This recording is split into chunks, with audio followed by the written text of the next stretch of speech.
and they'll be arriving in the hall anytime soon. So kindly settle down, and please don't forget to put your mobiles on silent or vibration mode. Thank you.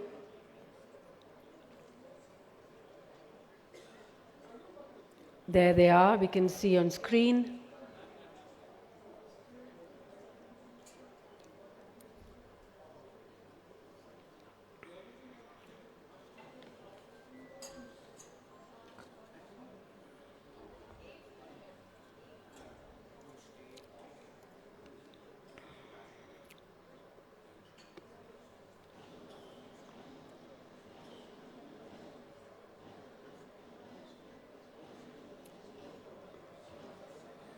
The students of Apeejay have a special tradition of welcoming and honoring the chief guest with a guard of honor.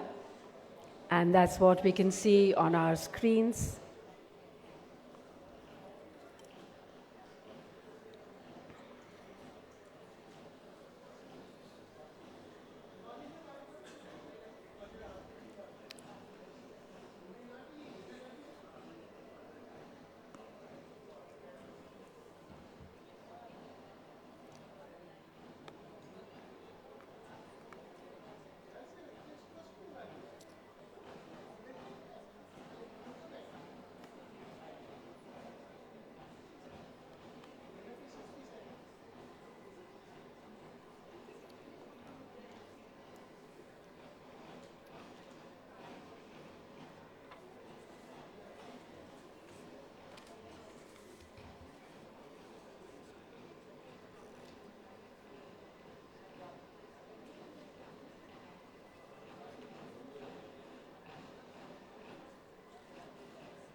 They're now proceeding towards the hall.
So after the traditional welcome, they are proceeding towards the hall.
Namaste and a very good morning to everyone.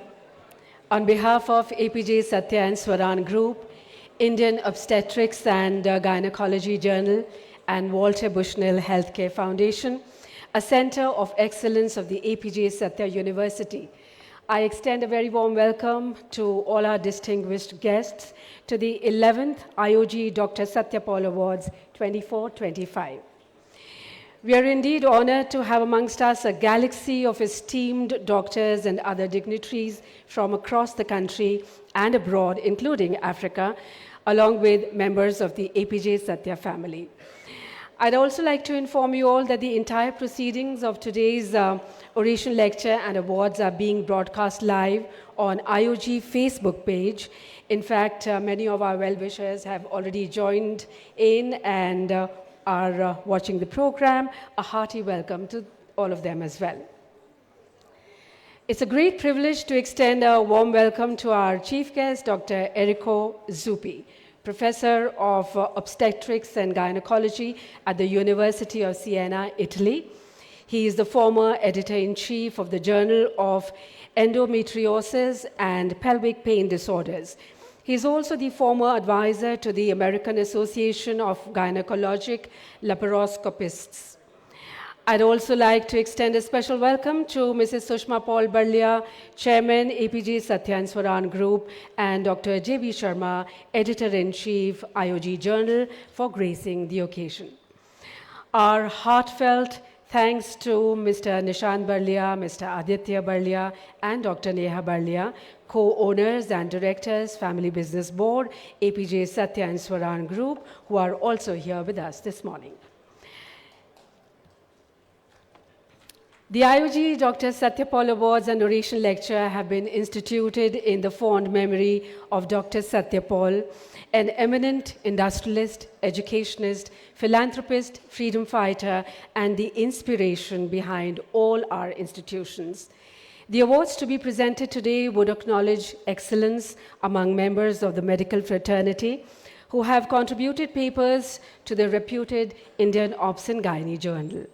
I once again welcome you all to IOG Dr. Satya Paul 2024-25 Awards.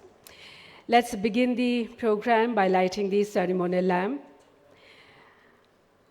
and inaugurate today's special function. To do the honors, may I request Dr. Errico Zupi, Mrs. Sushma Paul Barlia, Mr. Nishant Barlia, Mr. Aditya Barlia, and Dr. Neha Barlia, along with Dr. J.B. Sharma, to light the ceremonial lamp.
May I now request Dr. Errico Zupi along with Madam Barlia and Dr. J.B. Sharma to kindly grace the dais.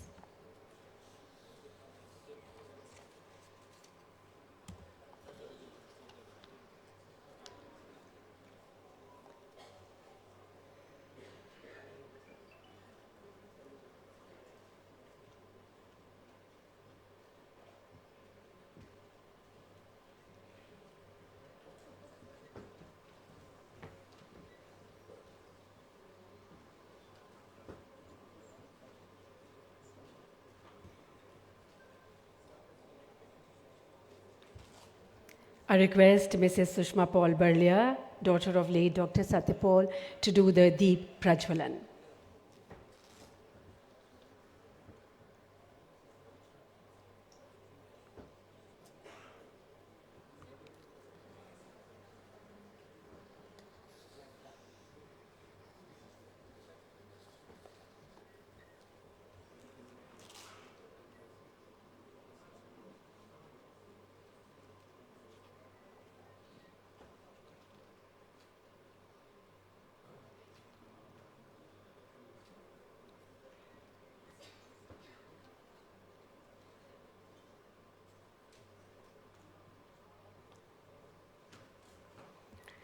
Nature is said to be the mother of all life on earth, and today we'd like to pay obeisance to her benevolence by presenting green certificates to our esteemed dignitaries present on the dais.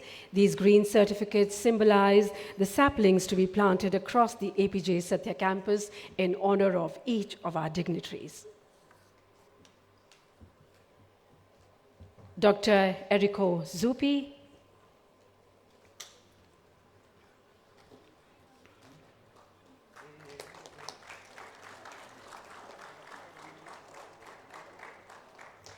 Mrs. Sushma Paul Barlia,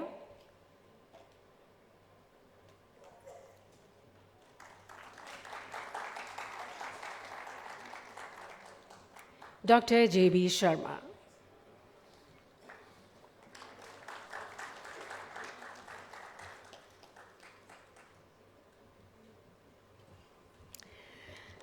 ladies and gentlemen, Dr. Satya Paul, an eminent industrialist, educationist, freedom fighter, and philanthropist, was a leader par excellence and a legend of our times. He was one of the principal architects of our nation's emergence as a self-reliant industrial and educational superpower founded on the strength of Indian capability and enterprise. He is the prime inspiration of the Apeejay Stya and Swaran Group, the visionary architect of Apeejay Education, and the founder-chancellor of the Apeejay Stya University. Dr. Satya Paul was a man who overcame all odds to become one of the most respected men of this nation. We shall now showcase a short film on Dr. Satya Paul, in whose fond remembrance these awards have been instituted.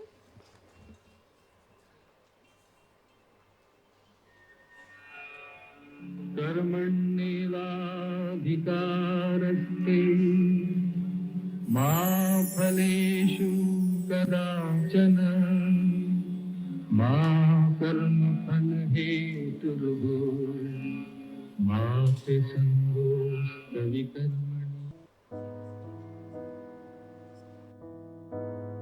Eminent industrialist, educationist, freedom fighter, and philanthropist, Dr. Satya Paul founded the Apeejay Stya and Swaran Group that has achieved an iconic status in independent India. The group is known as a trusted symbol of quality and excellence in the country's industrial landscape. A pioneering visionary with a deep commitment to society, Dr. Paul remained the inspiration and the guiding force behind the Apeejay Education Society, which he established in 1967. Today, the society provides quality education from pre-primary to doctoral levels to over 32,000 students through 29 educational institutions. Dr. Satya Paul was also the founder-chancellor of the Apeejay Stya University, India's first liberal arts university. Apeejay Stya University aims to produce young Renaissance men and women who who would be leaders of today and tomorrow. Born on the 4th of October in the year 1919, he surged ahead and faced all the challenges with firm determination. A brilliant scholar, Dr. Satya Paul was a university gold medalist in mathematics in undivided Punjab. During the course of the independence struggle in India, he became quite involved as a freedom fighter. As a result of his active participation, he was imprisoned by the British during the famous Quit India movement. Dr. Satya Paul lost his parents at a very young age, but he took up the responsibilities of taking care of his entire family and running the family business. Under his inspirational leadership, the Apeejay Stya and Swaran Group has become one of the most reputed corporate houses of the country. Apart from its large social commitment to education, it is actively participating in other business enterprises as well.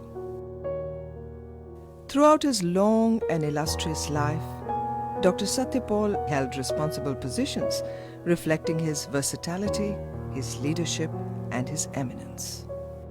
Numerous awards and honors were bestowed upon Dr. Satya Paul, though he never desired any monuments for himself.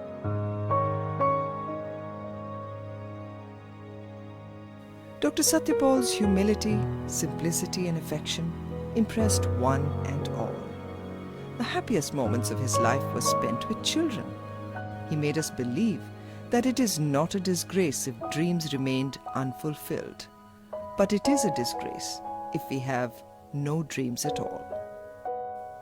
A true Karma Yogi, Dr. Satya Paul retained his zeal for hard work even during his advanced age and remained keenly involved in the management of the Apeejay institutions. Active till the very end, he departed from the world peacefully on the 7th of June 2010 while preparing to leave for office.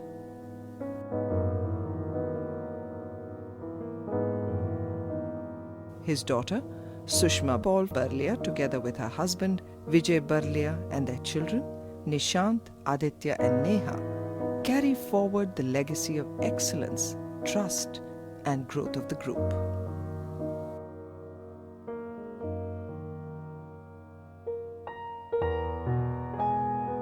You are a spiritual being. You are energy, and energy cannot be created or destroyed. It just changes from one form to another. Therefore, the pure essence of you has always been and will always be with us.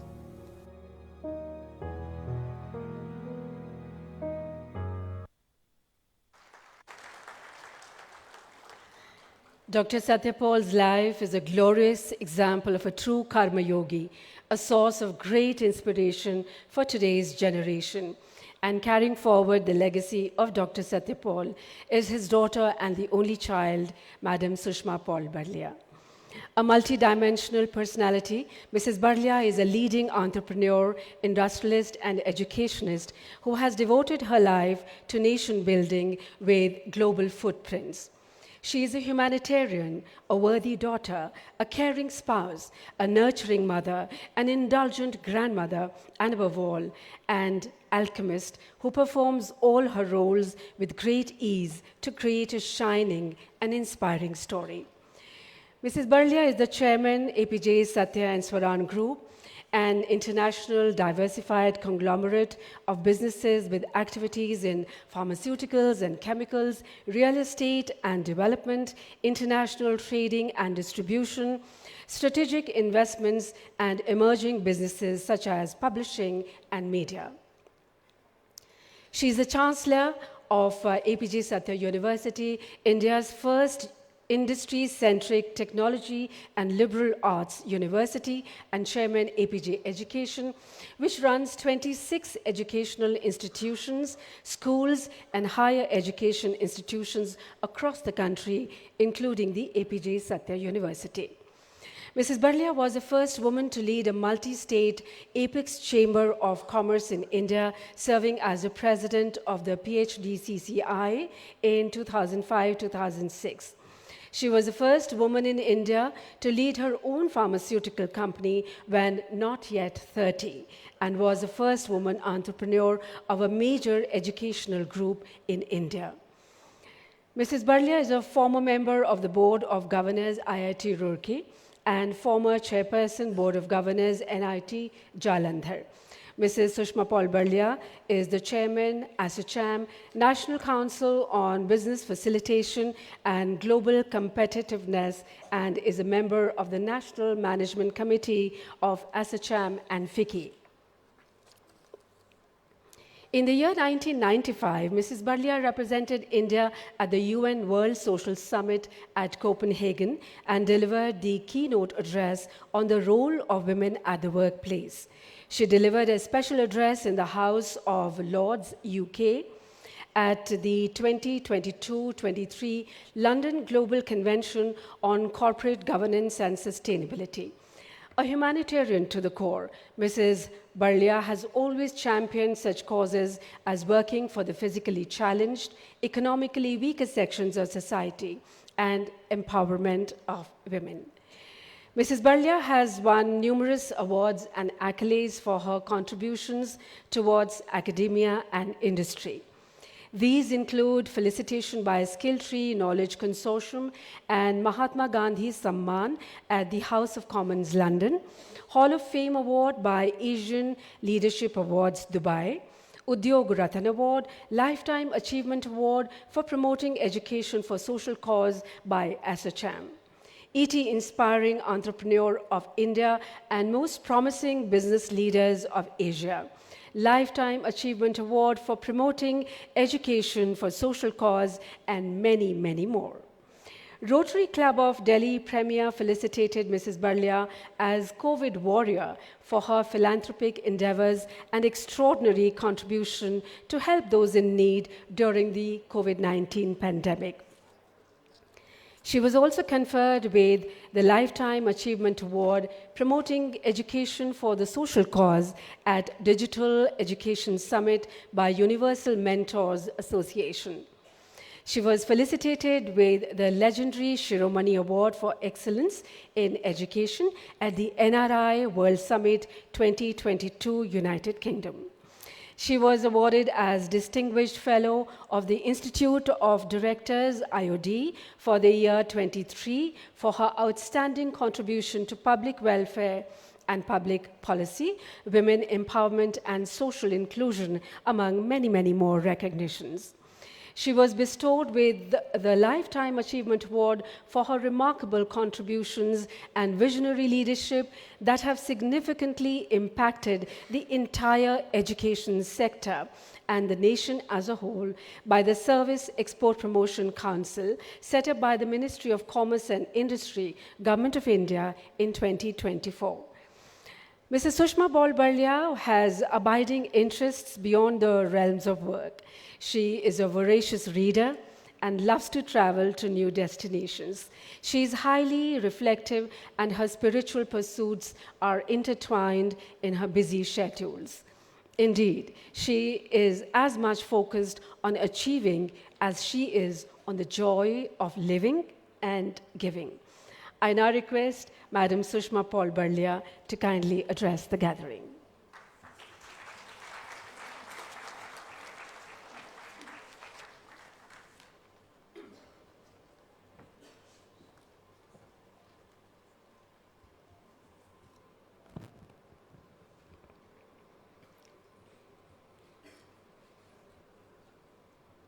If I may, I would like to address you in the words of Swami Vivekananda, brothers and sisters. It's so wonderful. It's so wonderful to see each one of you here, and many of you have graced us with your kind presence across so many years now. I want to thank you right at the outset from the bottom of my heart for coming here, leaving your busy practices all over India and even in Delhi, the ones who are here from Delhi, it's not easy to come. We also have guests from Kenya, our doctors from there, So I understand what it means to be here, and I can only thank you and tell you how much I look forward to meeting with you every year. It gives us renewed inspiration and passion for continuing to do what we are trying to do. I would like to begin, as always, with the Doha. Guru Gobind Dau Khade, Guru Gobind Dau Khade Kake Lagu Paye. My God and my Guru, both are standing before me. Whose feet should I touch first? Guru Gobind Dau Khade Kake Lagu Paye. Balihari Guru Aapne Gobind Diyo Bataye. I will start by touching the feet of my Guru, in this case, my father, Dr. Satya Paul, because it is through him that I have learned how to live life, and it is through him that I have come to know God. So,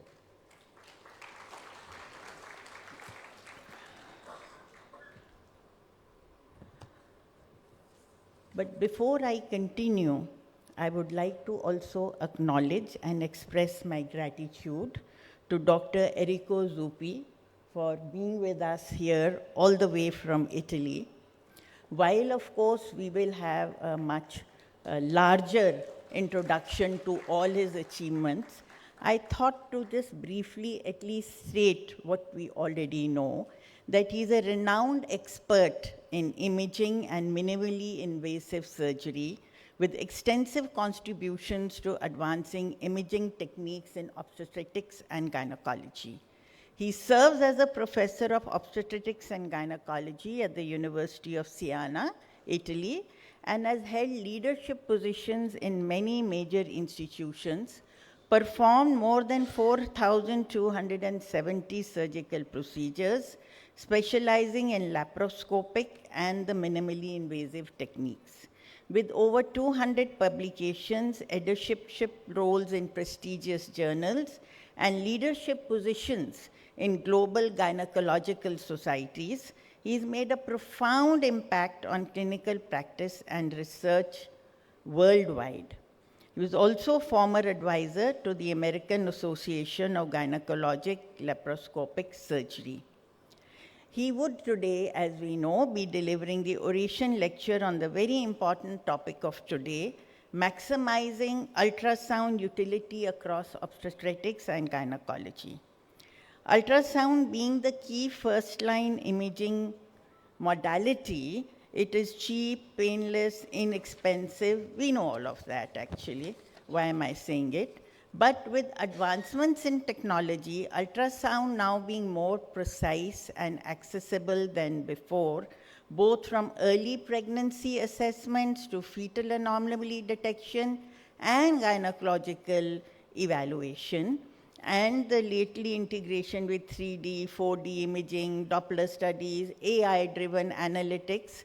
So I think we are all looking forward to today's discussion on the topic which Dr. Zupi has kindly agreed to discuss with us.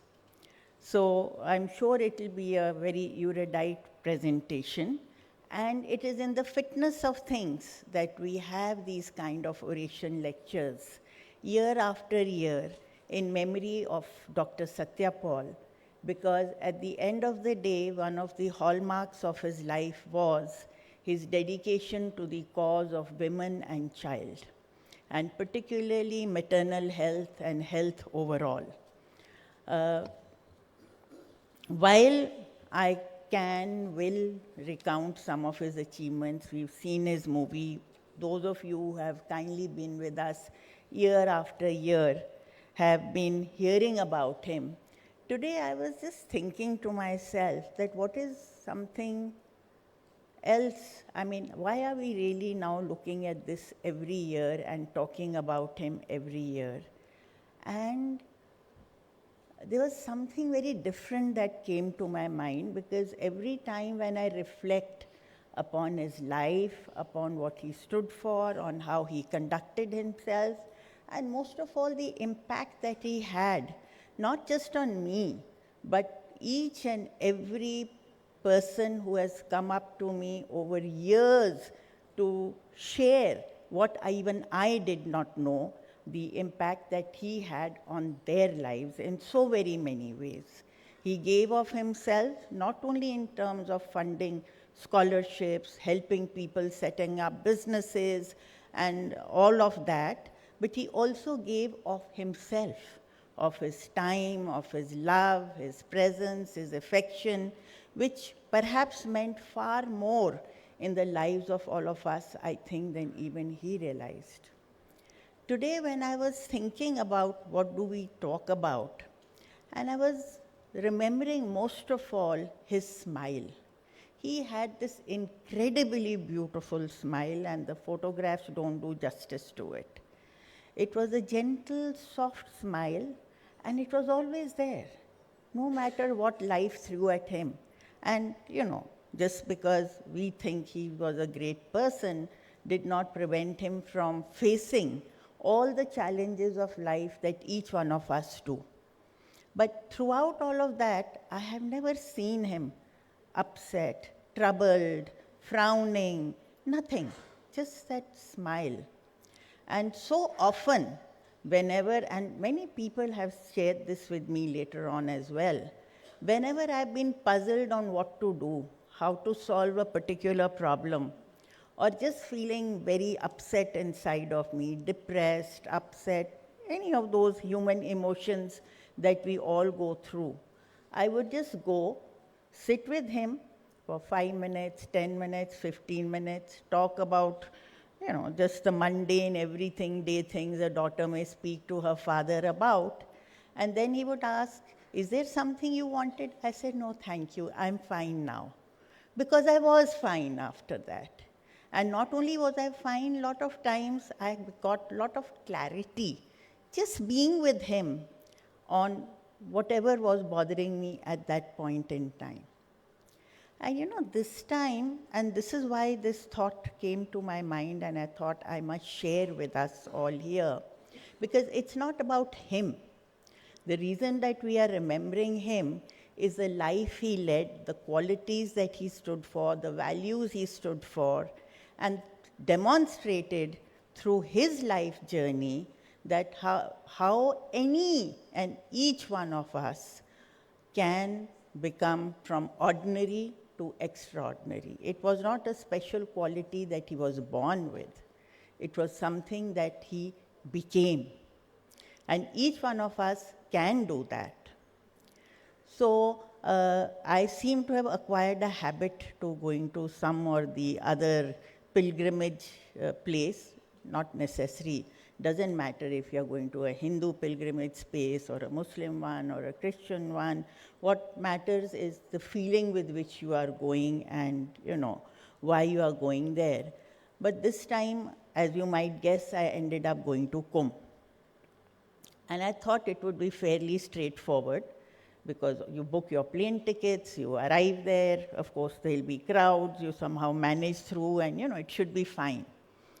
So it began by a few suitcases toppling on my head here in Delhi itself from my cupboard. Don't ask me what they were doing there, honestly. Very embarrassing, but I'm sharing with you. They were filled suitcases and I got mild concussion. I was feeling nauseatic, I was feeling dizzy, I was definitely out of it. And it appeared I couldn't go, So, but I did want to go. And so I tried to do everything to get myself back on board. To satisfy my family, I did do some imaging to be convinced that, nothing crazy was being done. But I knew that I would be going. So I went. And of course, the crowds were totally tremendous. Again, a lot of scare with all well-wishers that, there had been that stampede prior to that and all kind of things. But I don't know what was driving me. And actually, more than Kumbh, I was going there to hear exposition of a beautiful book called Yog Vashisht. It records a conversation between sage Vashisht and Sri Ram, in case anybody is interested. And Sri Ram is going through some of his, of all things, the most depressive moments of his life after he comes back from a tour of his kingdom. And he's asking himself, what is life about? Same thing every day, same cycle, same issues, same entertainment, same problems. You are born, you grow up, you face all those issues, you die, or every morning you wake up, you have your bath, you say your prayers, you do your work. I mean, what is it in it? So that extreme dispassion, as we sometimes may call it, psychologists may call it depression, but it could also just be dispassion. You know, that lack of attachment even to pleasure, because you know that even pleasure is fleeting, it doesn't last forever. And then the conversation that is held with him, with all kinds of questions being asked, far more than I could have thought of, and being answered. This was a 9-day exposition, very long book actually. But it's a very transformative journey, because in that particular process, I had read the book twice before, but for some reason, I think I needed to perhaps hear it in that time, in that place. And hearing it, everything just clicked into place. And I was seeing my father with this look of equanimity in his face. And I now realize that he was in this special bliss or happiness of his own, if you will. Not that he was not human and didn't feel some of those emotions, but it did not disturb the equilibrium within him. And that is the energy, if you will, that he exhibited around him. And when we sat with him, maybe that is what helped to calm us down also. But in this process, there was another interesting insight that I got, that this isn't something that's just reserved for a few. Actually, all of us experience it at some time or the other in our lives, but for very brief moments. You know, when we are absolutely in greatest state of joy, you might have seen somewhere. I'm not talking about dancing music, but real, something you wanted deeply and suddenly you get it. Just for those few moments, or if you are with nature and suddenly you are lost into it, just for those few moments, there is nothing else. It's just something there. I'm sure each one of us has experienced this in our lives. Imagine if we could be feeling this way forever. And I think when I was wondering each time I say he was my guru, I think this is what I meant. This is the lesson unconsciously that I imbibed from him. Because ultimately, what do each one of us want to be? And that's common to all humanity. Happy. We just want to be happy, and we want to be happy forever and not just happy for fleeting moments in our lives where things go up, things go down, and that is what happens. So if I were to reflect back to his life, and most of you may have heard this, but I know there are many who have come for the first time, and of course, Dr. Zupi.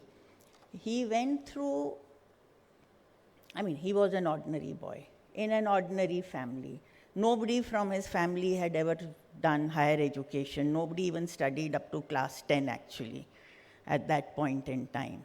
Little business of making buckets.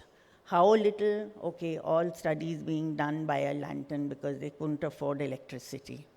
Okay, we hear he is gold medalist mathematics. What we don't hear is that he did have some conceptual issues in maths, and then he worked with his teacher to really bring clarity to his mind on the maths concepts. And he was studying for 16 hours every day is what I recall. And so that dedication, that hard work, a lot of fun also. He was on the hockey team, tells me very successful goalkeeper, since he also had 2 crutches to help him. with that, having had polio as a young child, didn't seem to deter him at all. I'm sure there were moments when, like any human being, he had his ups and downs. But the basic thing to recall is resilience. How many of us find it so easy to just give up? And we tend to give up perhaps at what is the darkest hour, just before dawn. So if one thing I could carry away from him is to keep staying through, to keep being through with whatever you are doing. And, there is always a brighter light, there is always a door or a window or something that will open up to make things better. But the other thing was that he never aspired for anything. I know it sounds very crazy for a person who would have achieved so much in his life, but at the same time, he really didn't aspire for anything. He always said that he believed in working hard, and it's not just that he said, one could see that. And he believed in doing what needed to be done, what he felt he should be doing. And he gave his 100% to whatever he was doing. And success just was a byproduct. Wealth was just a byproduct of what he got. And maybe that's why he stayed happy. If you're not expecting wonderful things to happen, but they happen, but even if they don't happen, he was fine with it. I still remember, in the earlier days when the schools were set up here, somebody wrote a very critical letter to the editor in the newspaper. And I was really upset. I went up to him and said, you've done so much, you've given so much of yourself, your time, your money, your everything, and people still sometimes think or perceive things and write something nasty about it. So he just looked at me and he said, you know what? You've been hearing so many accolades of the wonderful things that we have been doing. Did it ever disturb you? Or were you happy to hear about it? If somebody is saying something not so good, accept that also. It's fine. But I'm not doing this either for the accolades or for, the fact that somebody is not happy about it. I'm doing this because it's something I want to do. And that in itself was his biggest reward. So I thought somehow being at Kumbh brought all of that to my mind, and I wanted to share that with you. There's also a very other extraordinary feeling I got this time, and that was, I have been to Kailash Mansarovar and then Amarnath, and I have been sharing with you the beautiful joy it was to just be there all alone in that snow. Luckily, I had a moment when nobody was around, and you just saw those mountains, snow, sky. At that moment, it felt I was fading into all of that, or all of that was coming into me. And really, I wasn't there for a while. It was totally extraordinary. I think I could have stayed there forever, given the choice.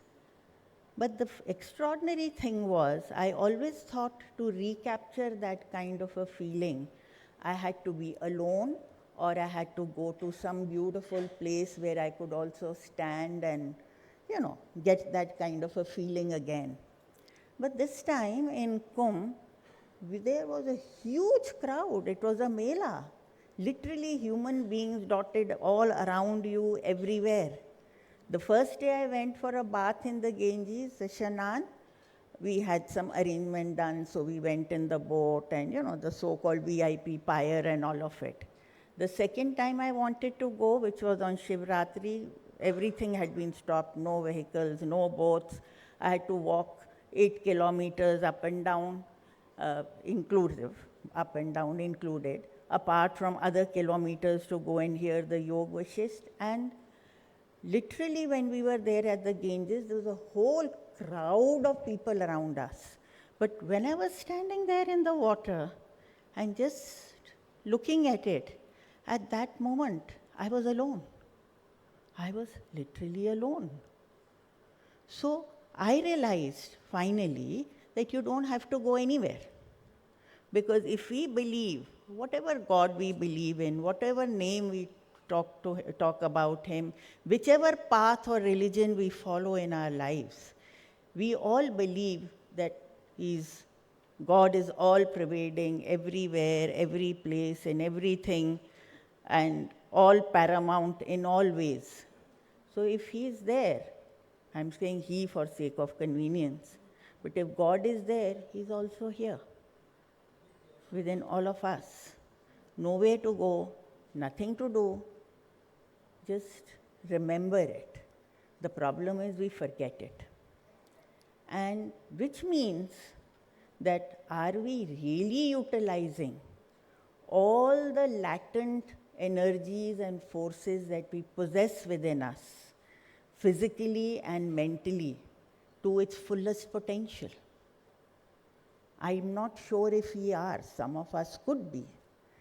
But I think it is important to see that how can we become the grandest version of ourselves in every way? And what are we doing to make that happen? And to recognize that potential and that ability to be grand in everybody and everything that we see around us. This is really what I meant by saying that he was my spiritual guru. But I should also say that it wasn't just me. When he passed away at the age of 90, there were, apart from all the people who came to be with us at that time, and I'm very grateful to them because that was a very difficult time for us. But throughout that year in particular, but even over time, anybody and everybody from unexpected places, right from the commonest person on the street to the highest at all levels, have come to share with me, the impact that he had had on their lives. It could have been in very many different ways, maybe just a conversation that he held with them. But somehow it left an everlasting impact. There's no reason for them to come up and talk about it. So that was what was so incredible. But the question is, how did an ordinary boy become an extraordinary man? And I think the answers are the same that we have been talking about, the values. And it is really for those values that we try to remind ourselves every year. Believing in yourself, dreaming big, determination, grit, resilience.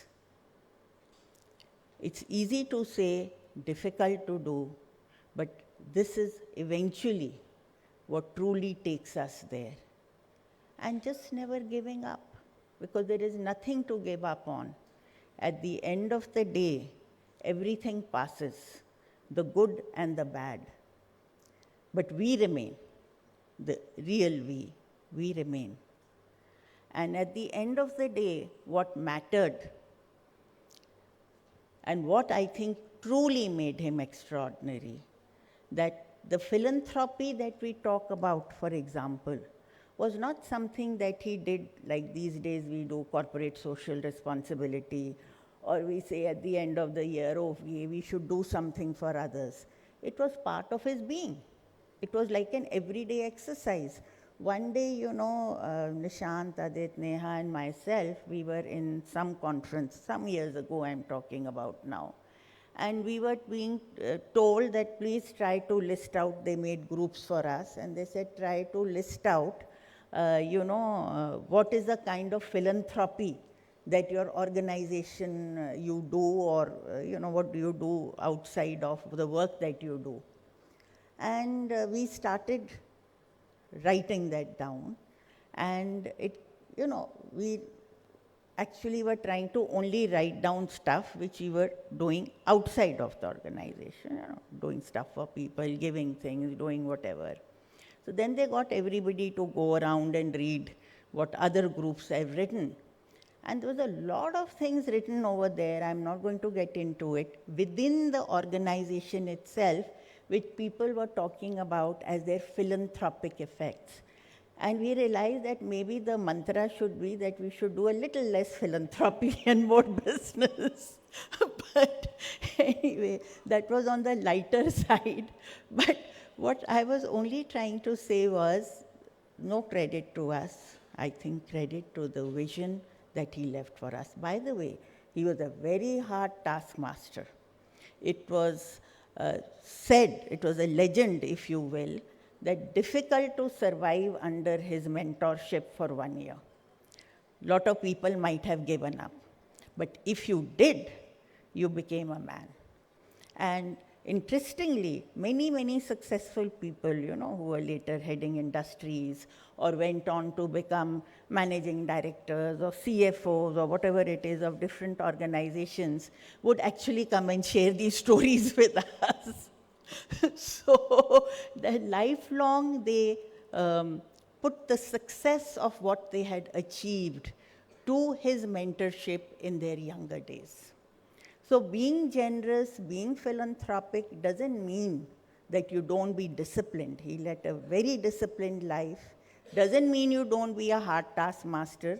He never held up people to standards higher than he set for himself, but then he set very high standards. So I think this is what I thought I would share with you. Of course, we do know that he set up, apart from the businesses that he set up. And he wanted to go and teach in a college.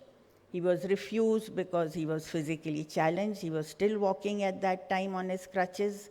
It was only later in life when he had the money, he could go to Massachusetts General Hospital in US and get the polio surgery, corrective surgery, that enabled him to walk with the walking stick and calipers.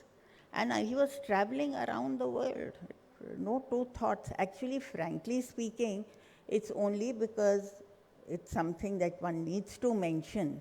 But all of his life, when I was with him, I never thought of him as a physically challenged person or a differently disabled person as we talk today, because he was larger than life, literally. His presence was so strong, you had to remind yourself that yes, he also has this particular problem. That was the kind of energy. We talked of energy in that video that he exhibited.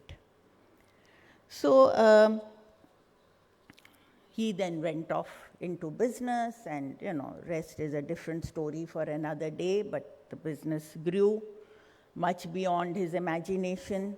He had to take care of his 7 brothers and sisters. He was the eldest. Parents passed away at a very young age.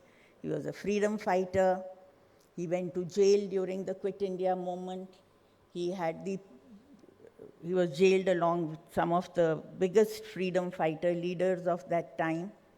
He was almost sent to Kalapani, but he survived not being sent because of a general amnesty that was declared at that time, but they took away his crutches and, But he said spirits were very high because they would be busy singing a lot of songs, nationalistic songs in those days. And then, after freedom came to India, he was even invited to be part of the government, which he did not want to do. He wanted to serve the nation by and through education.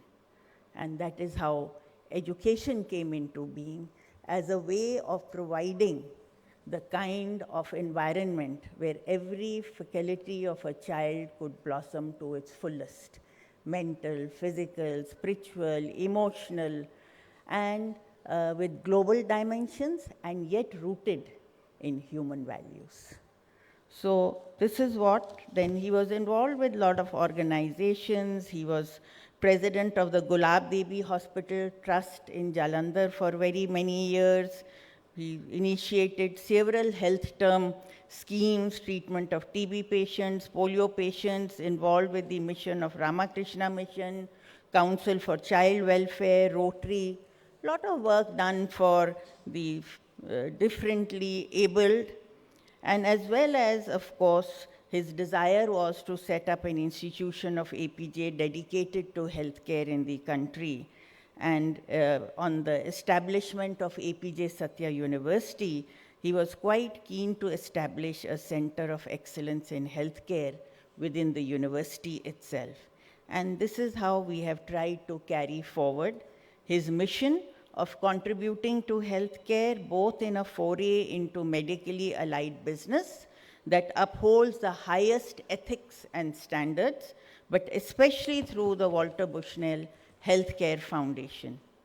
The foundation, amongst others, is also jointed with the Specialized Center of Excellence of the Apeejay Stya University, and set up in collaborations from institutions from private public domains that cater to diversified domains such as design, innovation, biosciences, pharmaceuticals incubation, and entrepreneurship. The aim is to promote awareness of healthcare issues around the country and work with the medical fraternity to improve healthcare in the country and further the frontiers of medical research and innovation. In fact, I'm delighted to share with you that we have just got a radio license for the university. Currently, of course, it goes to about 20-25 kilometers radius, but it allows us to educate and bring about public awareness in different areas through that medium. So I think two things. One, if I were to look at his life, I'm reminded of that quote, and that is, it's a Urdu couplet. Tunde bade mukalik se na dar e ukab. Do not be afraid of the force of the winds, a bird who would fly high in the sky. ये तो चलती हैं तुझे ऊंचा उड़ाने के लिए. These winds only blow to lift you higher and higher. We all know when there is a storm, there's lightning, huge gusts of wind, what does the eagle do? It just flaps its wings and flies higher. And I think this is what is the key takeaway, if you will, from his life that I would like to remind ourselves today. And of course, I would like to end with the couplet, which was an inspiration to him, both during the time that he was in jail during the Quit India movement, and something from which the motto has been derived for all our institutions as well as companies, soaring high. तू शाही है परवाज़ है काम तेरा, तू शाही है परवाज़ है काम तेरा. You are a falcon. Soaring high is your nature. तू शाही है परवाज़ है काम तेरा. तेरे सामने आसमां और भी हैं, तेरे सामने आसमां और भी हैं. You are a falcon. Soaring high is your nature. There are skies yet for you to conquer. There are skies yet for you to conquer. I would like to say one thing. This morning I was talking to one or two of you here, and I was reminded that how very special it is today that we are having this kind of a function in his honor, because what he exemplified in his life, I see in many of you here. That grit, that determination, that passion, and what you do to bring that kind of, you could say, your generosity in how you look at your patients, what you are doing for the community, what you are doing to the country, and what are you doing for people around us. And I want to take this occasion to also thank you for being you. Thank you.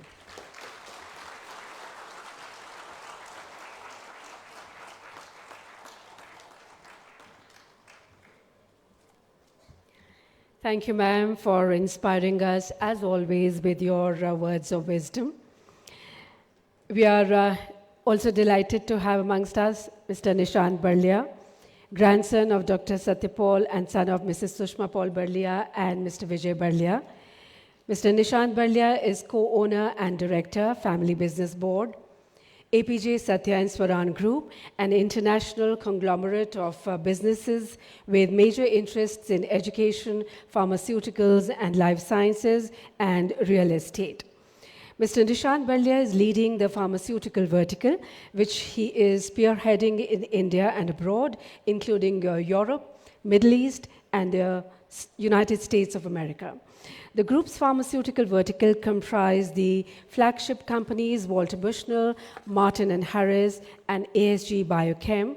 The pharmaceutical vertical has recently made highly successful forays into the emerging markets in Africa. He is an office bearer of Apeejay Education and also serves as the Pro-Chancellor of Apeejay Stya University. Mr. Nishant Barlia is an alumnus of Stanford University, USA, bachelor's in economics with minors in biological sciences and computer science. He's also studied business management from the Harvard Business School, USA. Mr. Nishant Barlia is member of the managing committee and chairman of Delhi and NCR committees of PhD Chamber of Commerce and Industry, and has been associated with numerous other industry chambers in the past.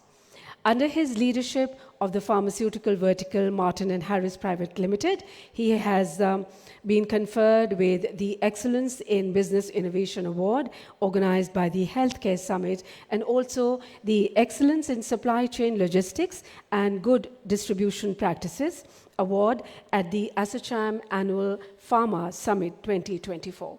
I now request him to please welcome the august gathering.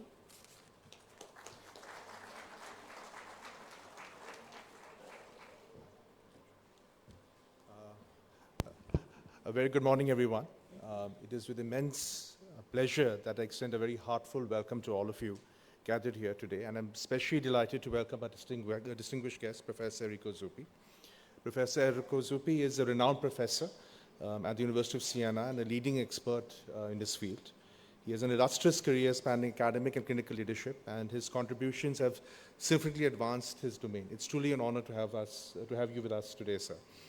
He is accompanied by his wife, Dr. Beata Zupi, who also is a very esteemed ultrasonographer with profound expertise in this field. Thank you. A very, very warm welcome to you, ma'am. Medicine has always had a deep and personal significance within the family. As Madam Barlia shared, my late grandfather's journey, particularly his battle from polio, shaped our perception in many ways. Thank you. In many ways. We never saw him as someone who was limited by his condition. Instead, we heard countless stories, some from him, some from those of his associates, about his resilience and determination.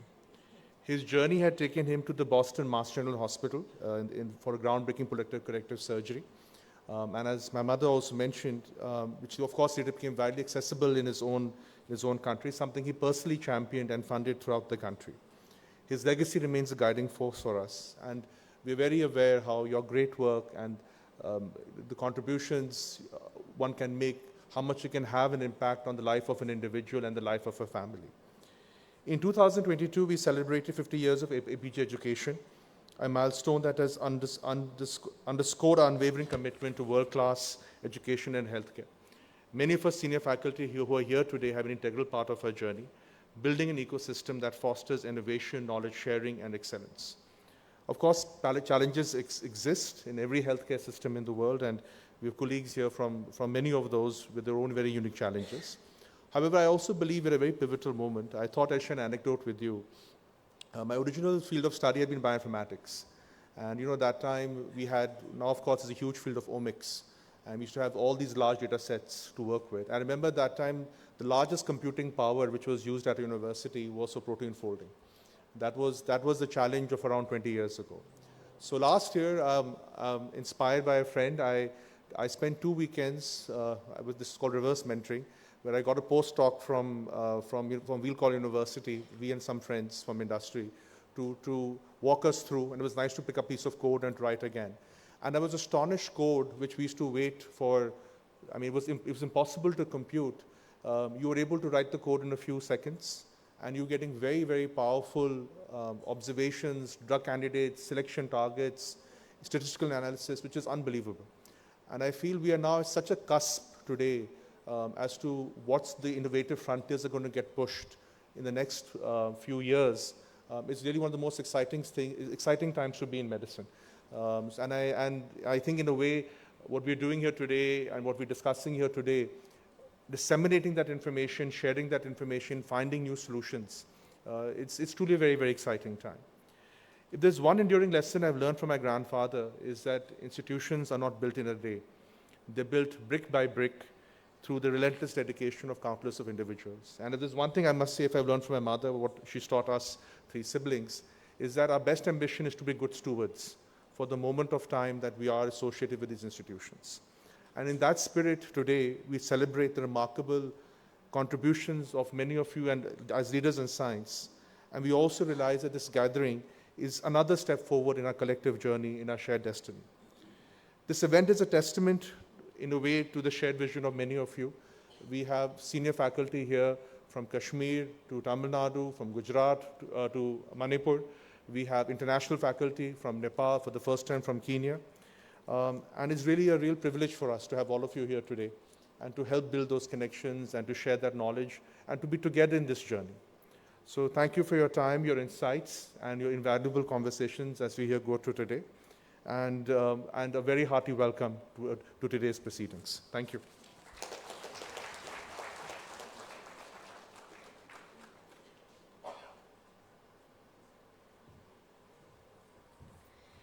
Thank you, sir. Well, every year we announce these special awards to be given in different sectors for excellence.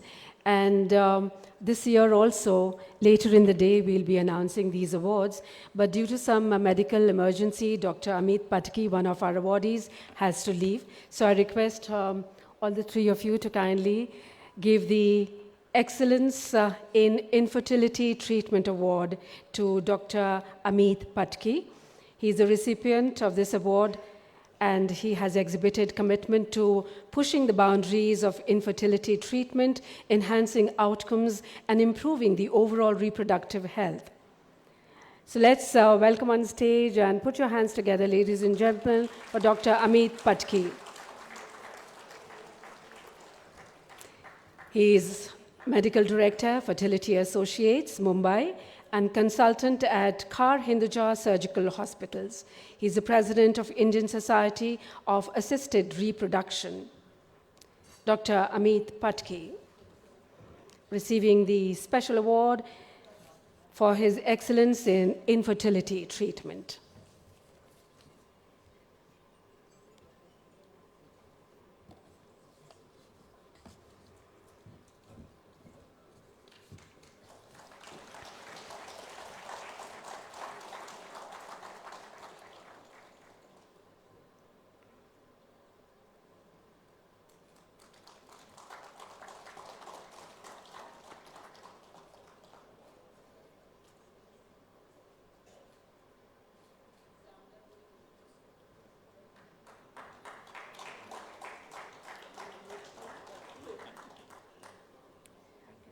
Thank you, and congratulations, Dr. Patki.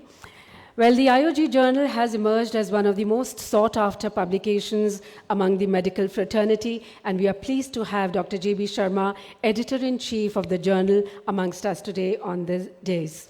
Dr. Sharma is a former professor and unit head, Department of Obs and Gynae, All India Institute of Medical Sciences, New Delhi.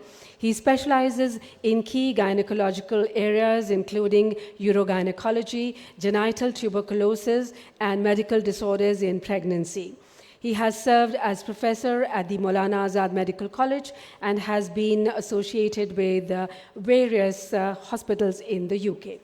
Dr. J.B. Sharma has over 400 publications in indexed and non-indexed national and international journals. He has presented over 200 papers in various conferences and has also chaired many sessions. He's been awarded the Honorable Dr. B.C. Roy Award for Research in 2015 by the President of India. He also won Dr. Labsetwar Award for his research in genital TB. He has also received the Foxy Late Professor Kutti Lifetime Achievement Award in 64th AICOG. And recently, he also received Dr. T.C. Anand Kumar Memorial Oration Gold Medal Award, presented in ISSRF 2022, and Dr. Prabha Mehra Oration in King George Medical University, Lucknow, in 2023. I now request Dr. J.B. Sharma to share his editorial insights on the IOG journal. Okay. Thank you. Yeah. Thank you very much. It's a great pleasure to be here in this August gathering. So at the outset, respected Madam Sushma Barlia, Chairperson Apeejay Stya Group, Chancellor of Apeejay Stya University, and Chairperson of Apeejay Education, and Dr. Errico Zupi, Professor of Obstetrics and Gynaecology, University of Siena, Italy. So I'm really delighted to share the details of Indian Obstetrics and Gynaecology Journal, which was first started in January 2011 as a new specialty journal in Obs and Gynae.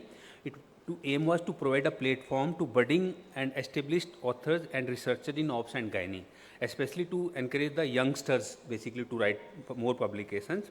The journal is published quarterly. It carries original research articles, review articles, case reports, book reviews, letters to editor, and other scientific information in the specialty of Obs and Gynae, infertility, and associated branches.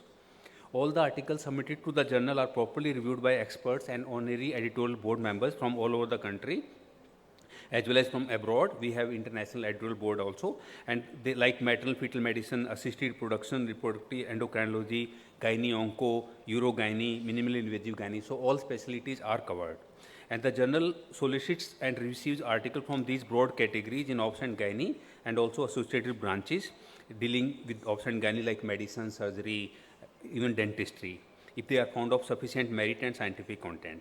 So all the articles are expected to be written in standard Vancouver style. So that's why I request the authors to send properly in Vancouver style, and the time interval between submission and acceptance and publication is minimized by timely reviewing them promptly and sending the article back to the authors for corrections.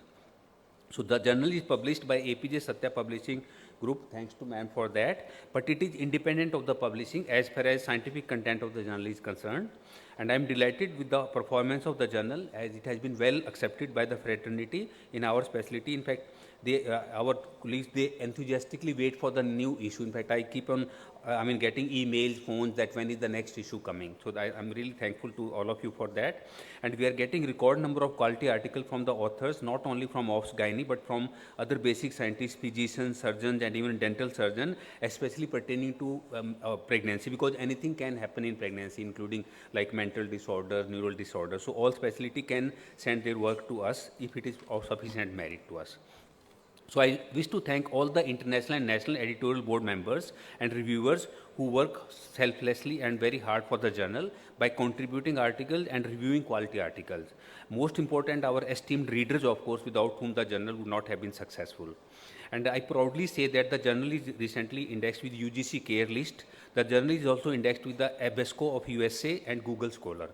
All the previous issues of the journal, right from the first, are available in these databases.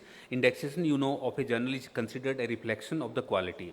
Indexed journals are considered to be higher scientific quality as compared to non-indexed journals. And even the authors, they get promotion in their jobs and get new jobs also because of the indexing. UGC Care has taken the responsibility of preparing the UGC Care reference list of quality journals, and the objective is to promote quality research, academic integrity, and publication ethics in Indian universities.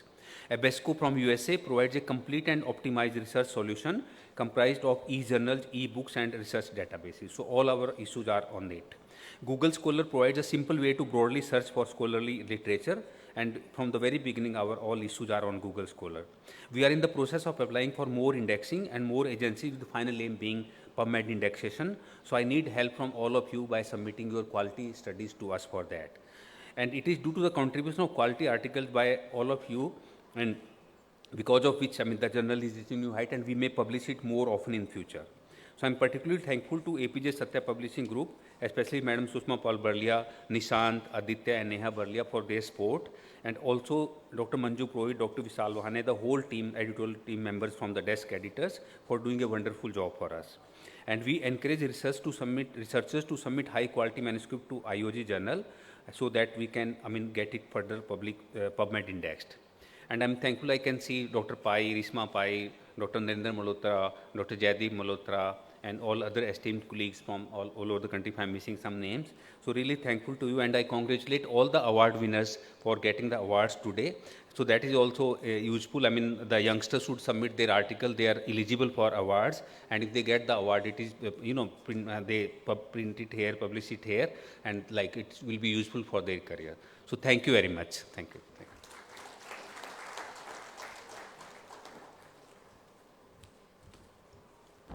Thank you, Dr. Sharma, for enlightening us on this path-breaking journal.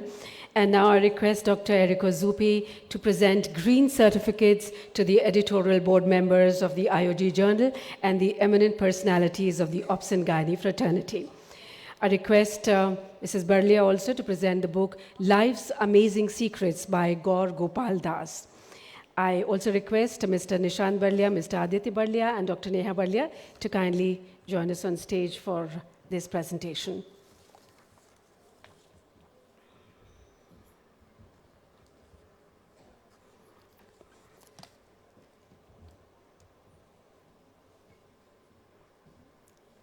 I'd like to call upon Dr. Pratap Kumar.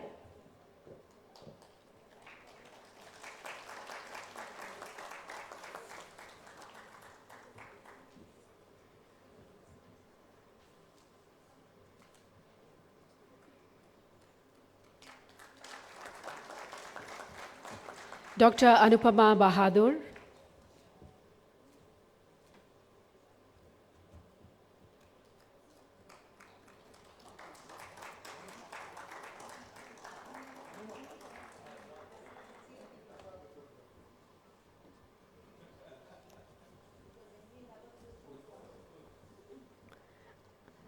Dr. Anupama Bahadur.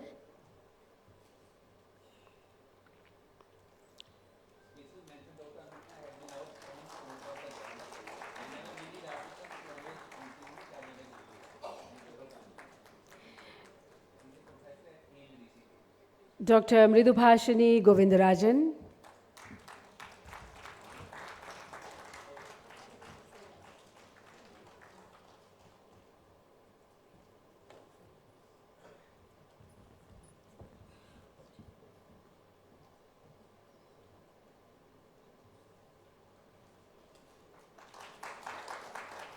Dr. Mala Raj.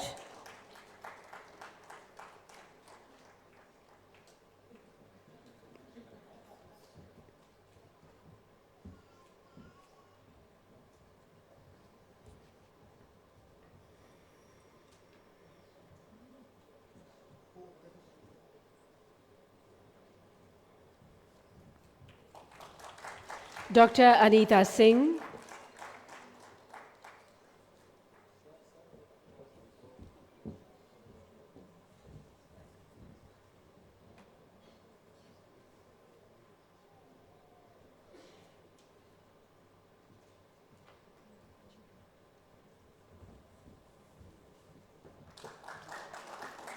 Dr. Anju Soni.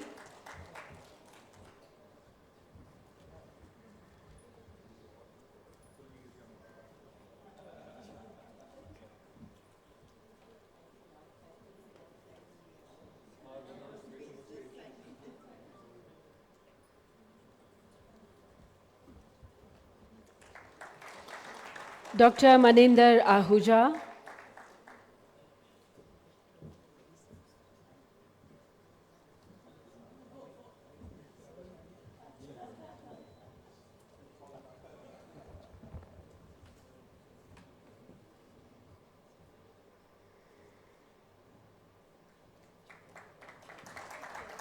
Dr. Basab Mukherjee.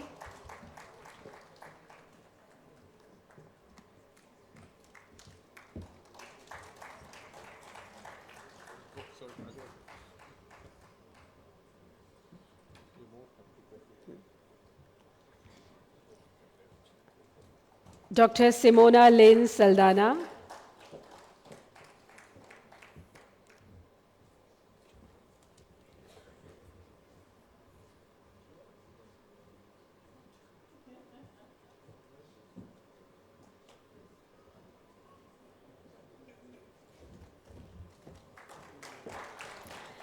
Dr. Jaideep Malhotra.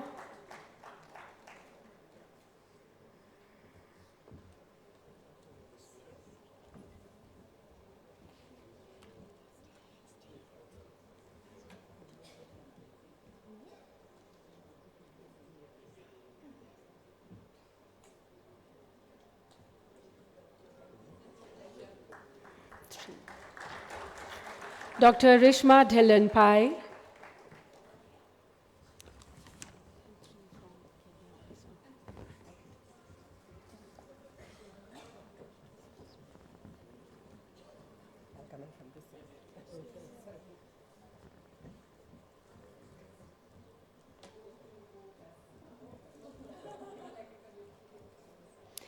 Dr. Rishikesh Pai.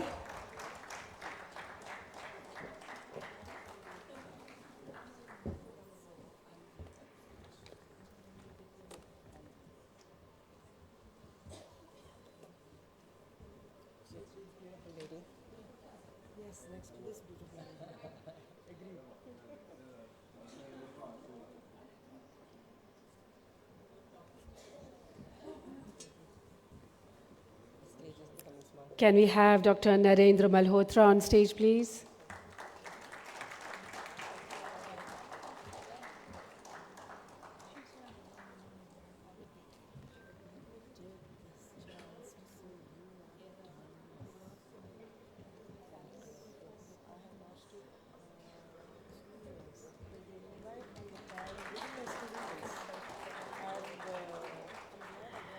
We also have 3 esteemed doctors from Africa. I'd like them to join us on stage, please. Professor James Omondi Ogutu.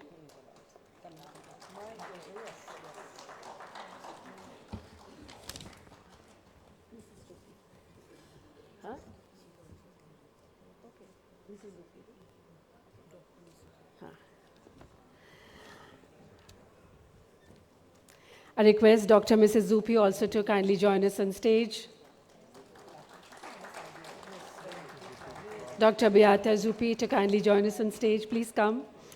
Dr. George Nakundi Gwoko from Kenya.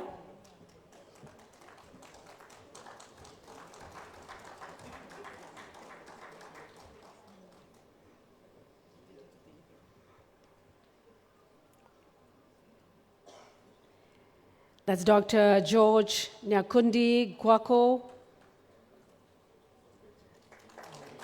And last but not the least, Dr. Agnes Vanjiko Gachiko.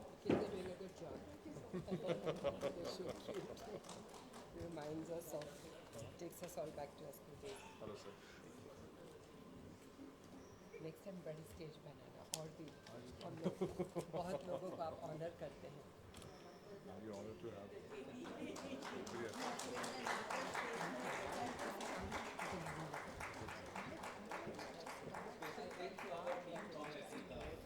Mesmerizes everyone.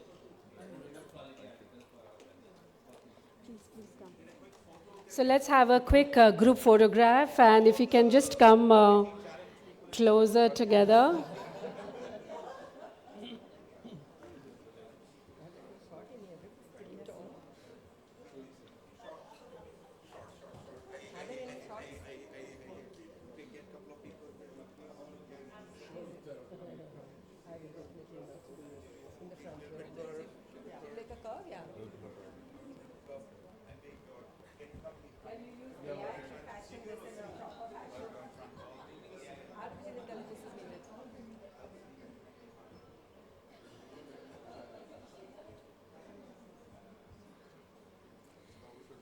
Let's hear a big round of applause for all of them.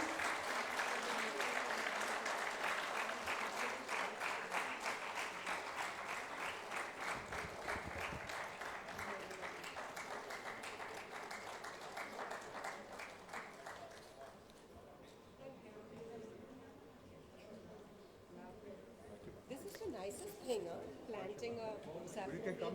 Thank you so much. I request all of them to kindly take their seats now.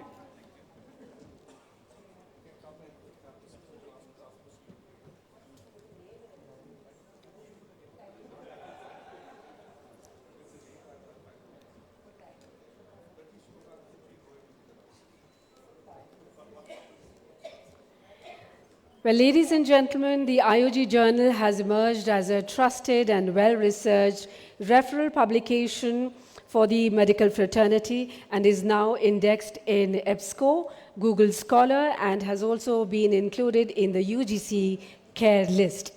In order to maximize its reach across the globe, we are delighted to announce that the IOG Journal is available online with all its issues just a click away in a structured and reader-friendly format. I now request Dr. Errico Zupi to release the latest issue of the IOG Journal.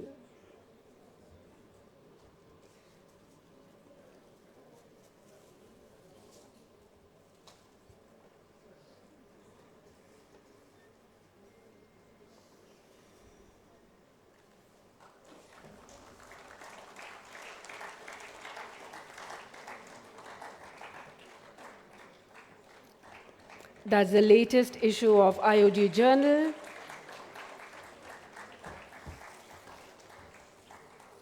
And now I request Dr. Zupi to release the IOG Journal online.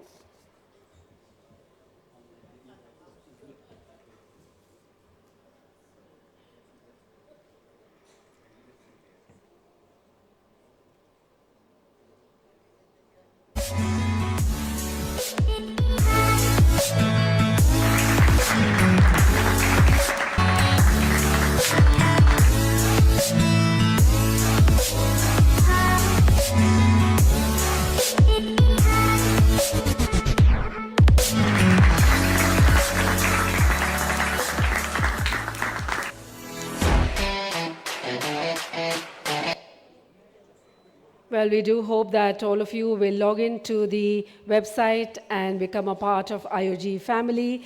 While the display screens give you a digitalized view of the journal, the same has been included in your respective kits. Thank you, Dr. Zupi, for doing the honors.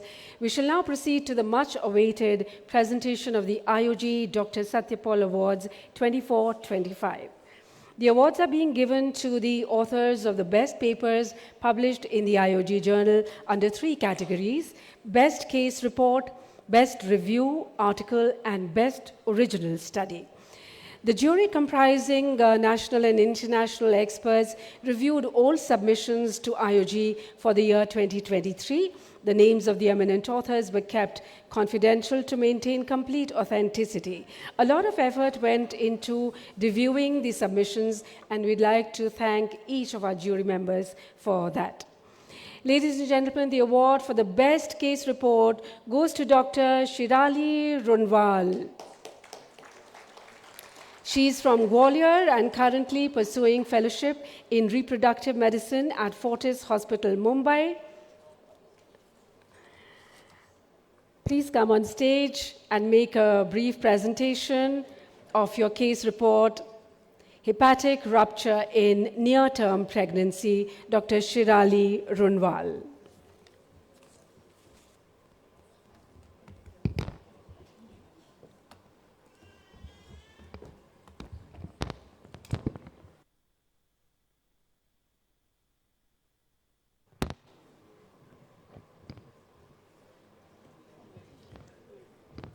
Namaskar, good morning. I am Dr. Shirali Runwal. I extend my heartfelt greetings to the dignitaries on the dais and all the learned personnel in the house. Today, I'll be presenting my case report on the topic, Hepatic Rupture in Near-Term Pregnancy, a hullabaloo amidst the usual course. So we came across a 24-year-old primea gravida at 34 weeks of gestation with 2 chief complaints. She had abdominal pain for past 24 hours and decreased perception of fetal movements for the last 2 hours. On eliciting the history, there was no history of any sharp or blunt trauma to the abdomen. The patient did suffer from typhoid at 28 weeks of gestation. On physical examination, she was 3+ pale, non-icteric, had dyspnea at rest. Her blood pressure plummeted to 100/60, heart rate shot up to 130 beats per minute, and SpO2 nosedived at 92% on room air. The labs were immediately sent. Hemoglobin was 8.5, hematocrit was 27%, TLC rose to 31,000 per cubic mm, platelet count lingered at 1.6 lakh, prothrombin time of 16.5 seconds, she had an INR of 1.2, the alkaline phosphatase was significantly elevated at 648 international units per liter, AST and ALT were roughly 2 to 3 times of normal. Serological markers like HIV, hepatitis B, and Hep C were remarkably negative. We did a bedside ultrasound. The fetal heartbeat was absent. A heterogeneous collection, though, was present in the subhepatic region, or the Morrison's pouch to be very precise. None of the images, however, suggested placental abruption. You can see the grayscale ultrasound showing a heterogeneous collection in the subhepatic region. She was quickly taken up for an emergency exploratory laparotomy, and a dead fetus was delivered by cesarean section. Close to 1.6 liters of hemoperitoneum was found, and active bleeding originating from the subcapsular region of the right lobe of liver could be visualized on deep exploration alongside a ragged laceration. The liver was visibly swollen and friable, hence direct hemostasis could not be achieved. We didn't attempt at suturing or doing any sort of surgical intervention which could have triggered the bleeding more. There was an existent clot dislodging which would have resulted in an apocalyptic hemorrhage, so we decided to go ahead with perihepatic packing using hemostatic sponges, and it was done to compress the actively bleeding site. 2 drains were kept, one in the subhepatic region and another in the pouch of Douglas. Blood loss was close to 2.3 liters, and the patient received a massive blood transfusion inclusive of 6 units of PRBCs, 2 units of cryoprecipitate, and 4 units of random donor platelets. We could have gone ahead with a jumbo platelet transfusion too, but whatever was available at hand, we tried to mitigate the situation with that. She was transferred to the ICU, and resuscitative measures continued with intravenous fluid support, titrating the positive and the negative fluid balance. We did vasoactive support for the initial 2 days. She was put on mechanical ventilation and thereafter weaned off it. There were repeated blood transfusions required based on the recurring CBC reports, and ultimately we put her on liver-safe broad-spectrum antibiotics. So she had a long course, a tough battle for 18 days in the ICU, and there was an upgrade trend in her improvement. She was discharged in a stable physical state. So, to remember, there are 4 P's in the surgical dogma for managing severe liver bleeding. That is to push, to pack, to pringle, and to plug. Pushing means approximating the wound edges of a laceration for compression. Packing, which we opted for, is tight packing of the liver parenchyma with hemostatic sponges. Pringle, that is a maneuver in which we clamp the hepatoduodenal ligament to reduce hepatic blood flow, both the hepatic artery and the portal vein, and ultimately plug, which is a recent advancement targeting angioembolization of the hepatic vessels. So we chose packing, which helped in our case, and a meticulous multidisciplinary approach, a quick diagnosis along with our team of anesthetists, hepatobiliary surgeons, gynacs, I think paved our way to a successful outcome.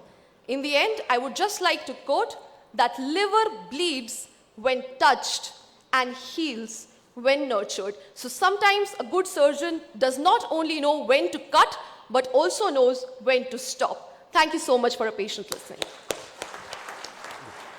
Yeah.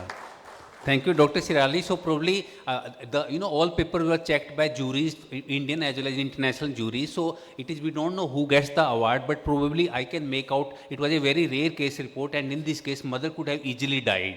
And they did a wonderful step. Had they tried to put stitches on the liver, probably they would have lost the patient. So I think that was the most wonderful thing. They could save this patient with 2.3 liter of blood loss. So that's what I want to highlight. The youngsters, basically, when they send their case report or this thing, so case has to be very unusual and we should have a positive finding. So then it stands a better chance of winning. But well done. Thank you.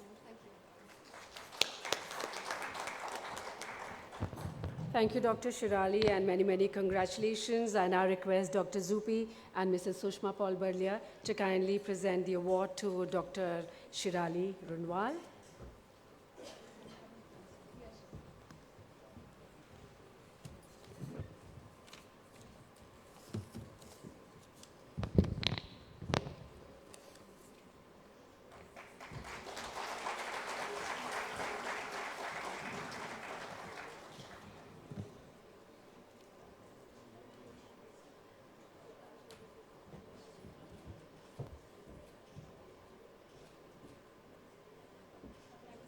Thank you, and congratulations once again.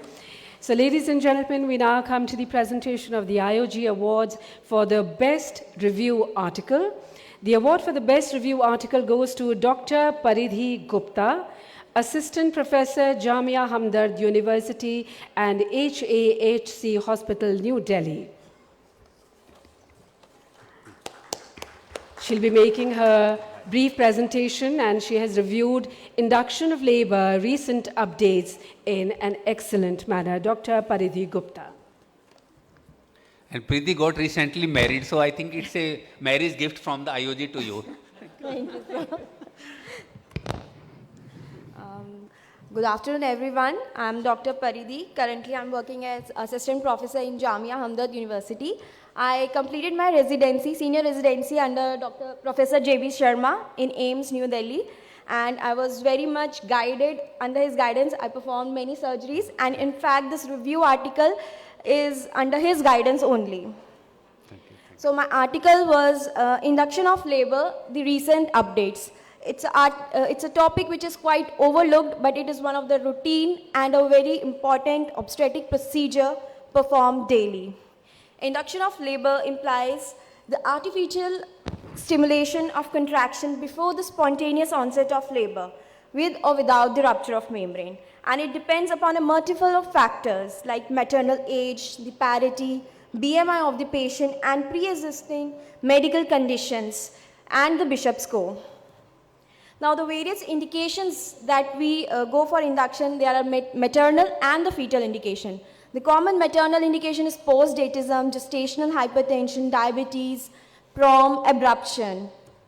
And fetal indications commonly include fetal growth restriction with or without Doppler changes, intrauterine fetal demise, and decreased fetal movement. Now, what are the successful predictors of the induction of labor? It is parity, gestational age, Bishop score, size, BMI, as we have already discussed. Various methods. What methods that we use for induction of labor? There are pharmacological method, and most commonly used is synthetic oxytocin. There are two regimens, low dose and high dose. We all, in our daily practices, we prefer high dose regimen, but there are two doses. That low dose starts from 2 milliequivalent unit per minute with increment of 2 milliequivalent every 15 to 20 minutes, and we take it up to maximum of 32, but some can take it to 40 milliequivalents per unit, depending upon the institutional protocols.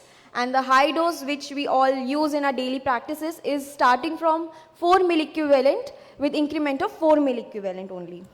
And I also did my a study, a randomized control tried during my post-graduation on effectiveness of low dose and high dose regimen for the induction of labor. And what was the conclusion? There was a slightest reduction in the induction delivery interval with high dose regimen. And there was a slightly increased incidence of tachysystole in high dose, but it was not statistically significant in my study.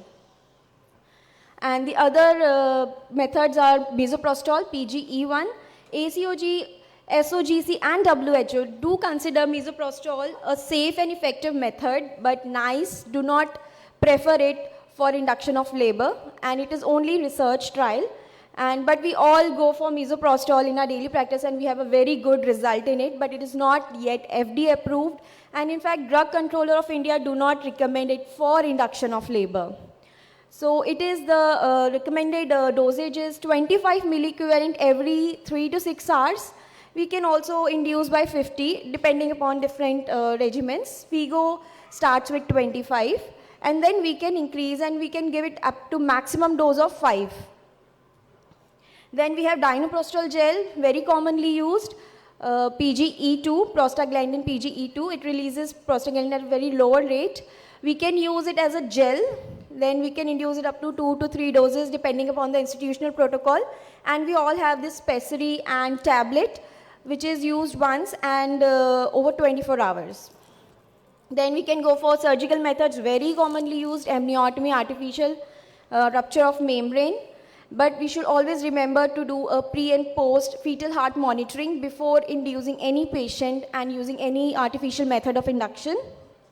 Then we have mechanical methods, membrane switching, sweeping, very commonly used and very safe, effective. It releases prostaglandins. Then we have balloon catheter. Balloon catheter, we use Foley's catheter, and we insert it inside the cervical canal and inflate it with normal saline up to 30 to 50. Most commonly we use 50. We also have this double balloon catheter nowadays we are using. It is very effective. One is just above the internal os, other is in the endocervical canal. It is very commonly used. Then there is use of drotaverine in labor.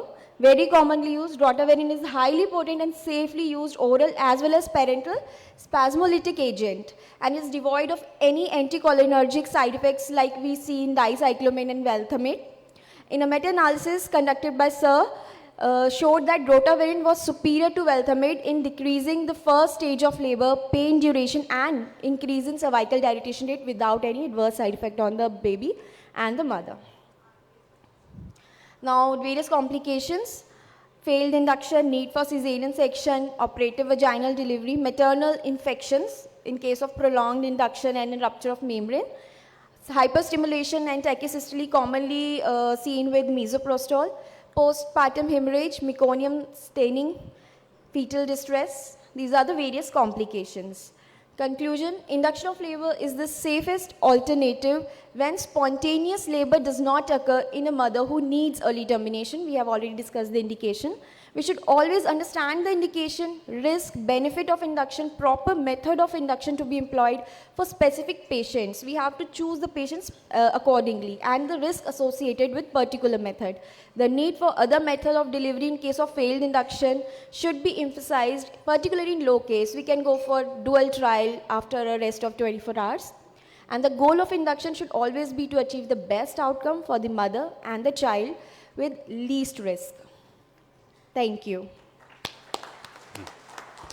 So, thank you, Dr. Preeti Gupta. That was a wonderful thing. I think the lesson to the young authors in future is that probably for your article, we are looking for articles which are of public health importance and day-to-day routine. So, induction of labor, you may think it's a very common topic, but yes, that's what we need. And every day we are inducing patients. So, judicious use of induction drugs and judicious uses of induction are very, very crucial. So, thank you very much for that. So, I think that's what caught the eyes of the judges. I don't have role in that, but I mean, you got it best award. Thank you. Congratulations for your, and it's a marriage gift from us also to you. No? Thank you. Thank you and congratulations, Dr. Paridhi. I request once again Dr. Zupi and Mrs. Barlia to present the award to Dr. Paridhi.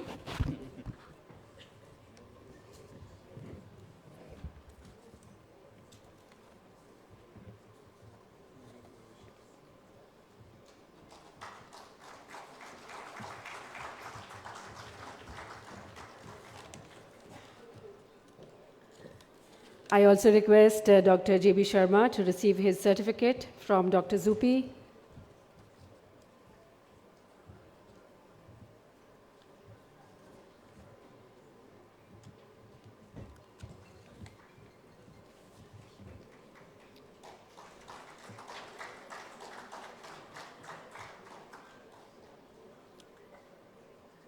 Thank you.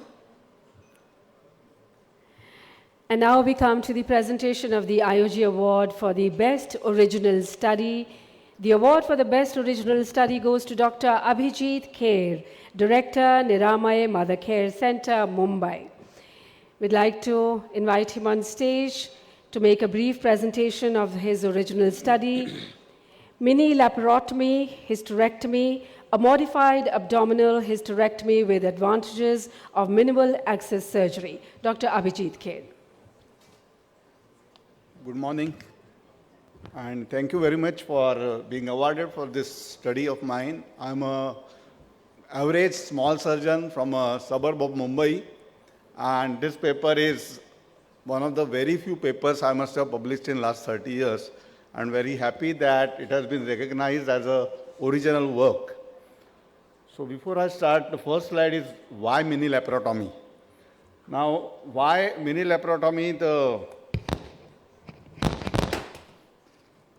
The reason is that we require a focus and precision when we are taking out any target organ from the body.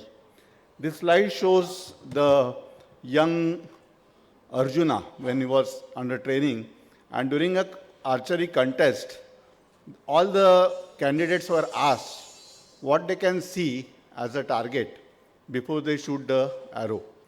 And it was only Arjuna who said that I can only see the eye of the bird, and I'm not seeing any other objects like the tree, bird itself, etc. And he was the winner of the contest.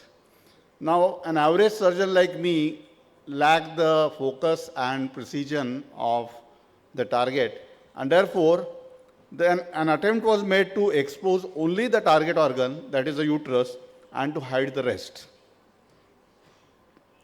Now, we all know the minimal access surgery's advantages, and we have three main routes of doing a minimal access surgery: vaginal, laparoscopic, and mini lap.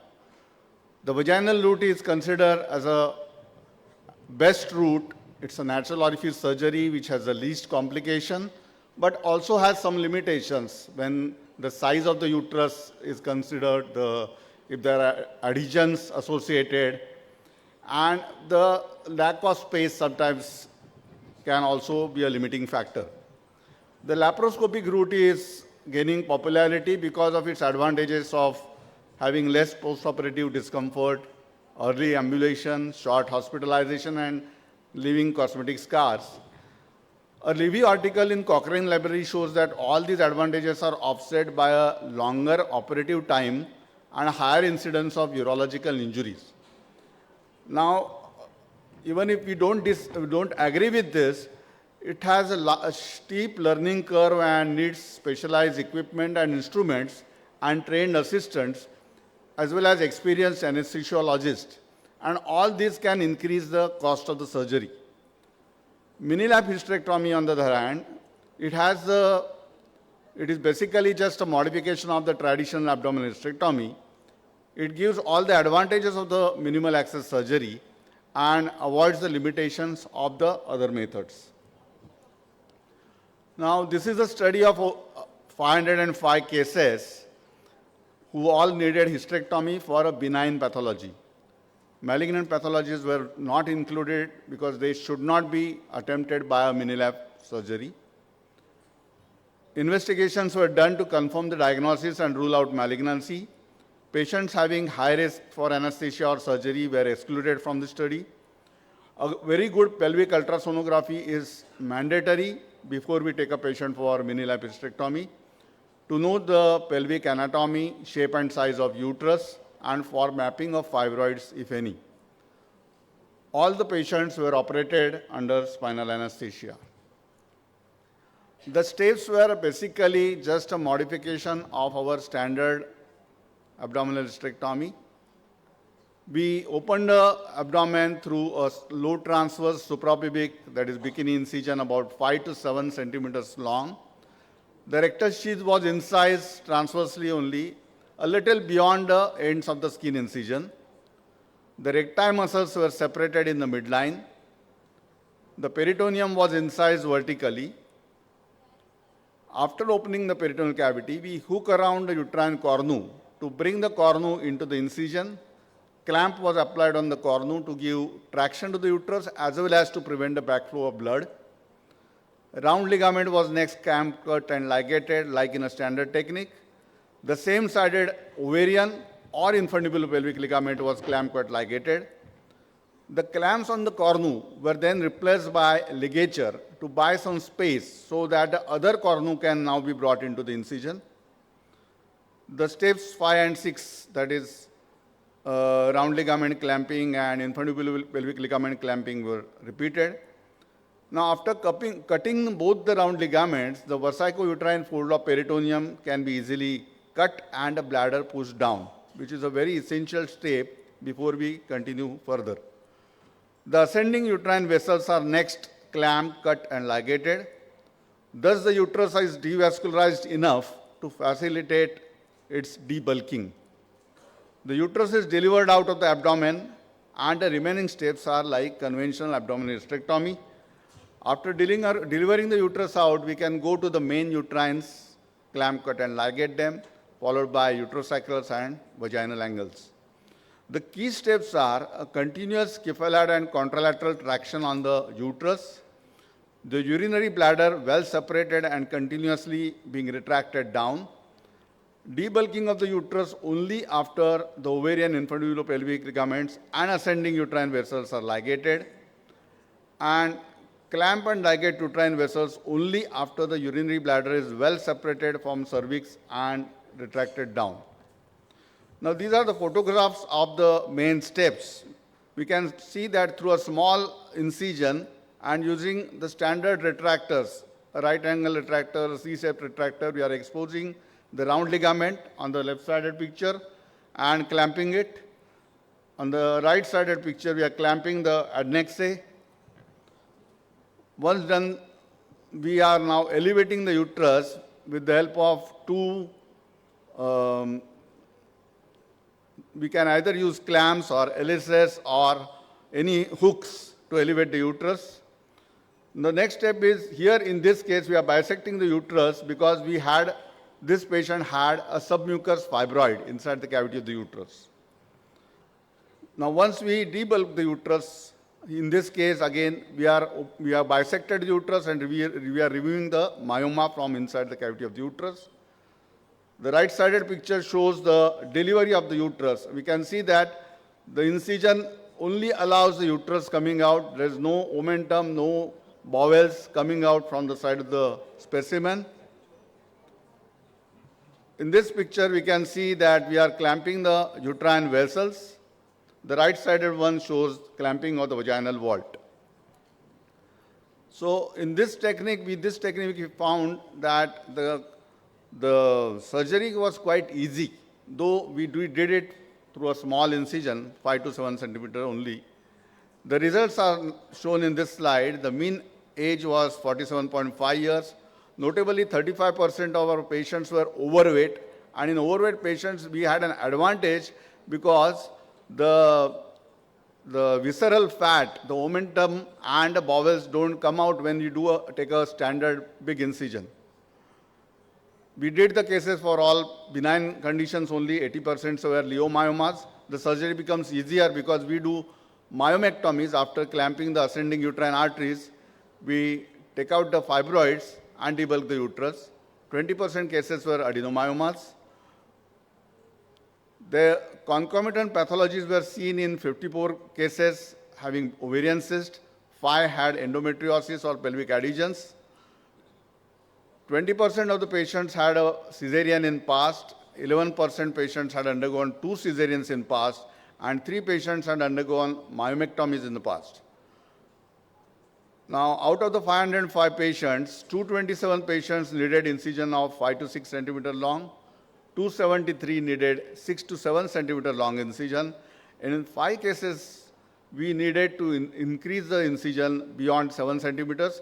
These were the cases who had severe endometriosis or pelvic adhesions. None of the patients required any blood transfusion. Peristalsis was established in 12 hours in 500 patients, and remaining 5 cases in 24 hours. All patients tolerated full diet on the second postoperative day. The hospital stay was 60 hours in majority of the cases. Now, the advantages of this technique, it's one of the minimal access surgery requiring, and the advantages being oral feeds, early ambulation, early discharge from the hospital, less discomfort post-operatively. The advantages over laparoscopic surgery, which is the most popular surgery, is that it has a shorter learning curve. All our residents who are in the second year, when they are taught abdominal hysterectomy, they can switch over to mini-lap hysterectomies. There is no dependence on the trained assistants, no dependence on the experienced anesthesiologists, no dependence on costly equipment and instruments, which sometimes requires even standby instruments and maintenance. It saves thus the high costs of surgery. So it saves the complications of electrosurgery. And thus, mini-lap hysterectomy can be a valid choice of minimally accessed surgery in a hysterectomy in a low-resource setup where the costs and skills are prohibitive factor for a laparoscopic and vaginal approach. Thank you. Okay.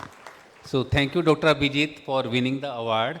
I don't know how now it's the laparoscopy. I think Vivek Marwa has got award also for that. So everyone talks about laparoscopy. So this mini laparotomy has been lost in the oblivion somewhere. So, but I think there is a great scope for it in areas, resource poor setting. It doesn't need any much difficult instruments and all. There was an article published in American Journal also. So thank you very much. I think that's what caught the eyes of the judges. Normally all papers are, awards are, they go to laparoscopic surgeons. So I think, but you are doing a wonderful job in a smaller setup. So there is a need for that, and because it doesn't cost money and almost equivalent results to laparoscopy, and you did more than 500 cases. So probably that's what got the award. So congratulations to you. Thank you. Thank you, Dr. Kher. I request Dr. Zupi and Mrs. Sushma Paul Barlia to give the IOG Award for the Best Original Study to Dr. Abhijit Kher.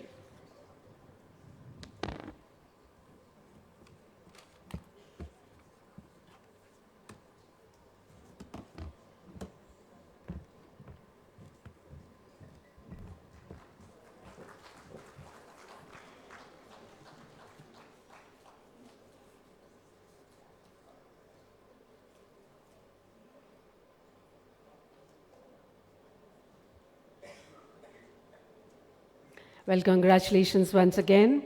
Well, ladies and gentlemen, we are delighted to have with us Dr. Neha Barlia, granddaughter of Dr. Satya Paul and daughter of Mrs. Sushma Paul Barlia and Mr. Vijay Barlia. Dr. Neha Barlia is co-owner and director, Family Business Board, Apeejay Stya Group, an international conglomerate of businesses with major interests in education, pharmaceuticals, and life sciences, and real estate. Dr. Neha Barlia is leading the education vertical of the group. She is also an office bearer of Apeejay Education and oversees 26 educational institutions, schools and higher education, including the Apeejay Stya University, comprising over 5,000 educators and staff members and over 40,000 students. She is also Pro-Chancellor of Apeejay Stya University. She is a graduate in economics from Stanford University, USA, and holds a PhD in finance and a master's degree in management and banking from University of St. Gallen in Switzerland. She has graduated from the Owner's President Management Program at Harvard Business School. Dr. Neha Barlia is member of the Management Committee of PhD CCI and is chairing its task force on cyber security. She is past co-chair of ASSOCHAM, National Council on Real Estate and Urban Development, and past co-chair Education Committee of PhD CCI. She has been associated with numerous other industry chambers. Dr. Neha Barlia has been bestowed with numerous awards. The recent ones include Education Entrepreneur 2024 for Excellence in Education by Jagran Josh and Educationist of the Year 2023 by Center for Education, Growth and Research at Rashtriya Shiksha Gaurav Puraskar, New Delhi. She is also an Indian national medalist, athlete, and an award-winning Indian classical musician, as well as a passionate philanthropist. I now request Dr. Neha Barlia to introduce Dr. Errico Zupi, our esteemed chief guest of the day.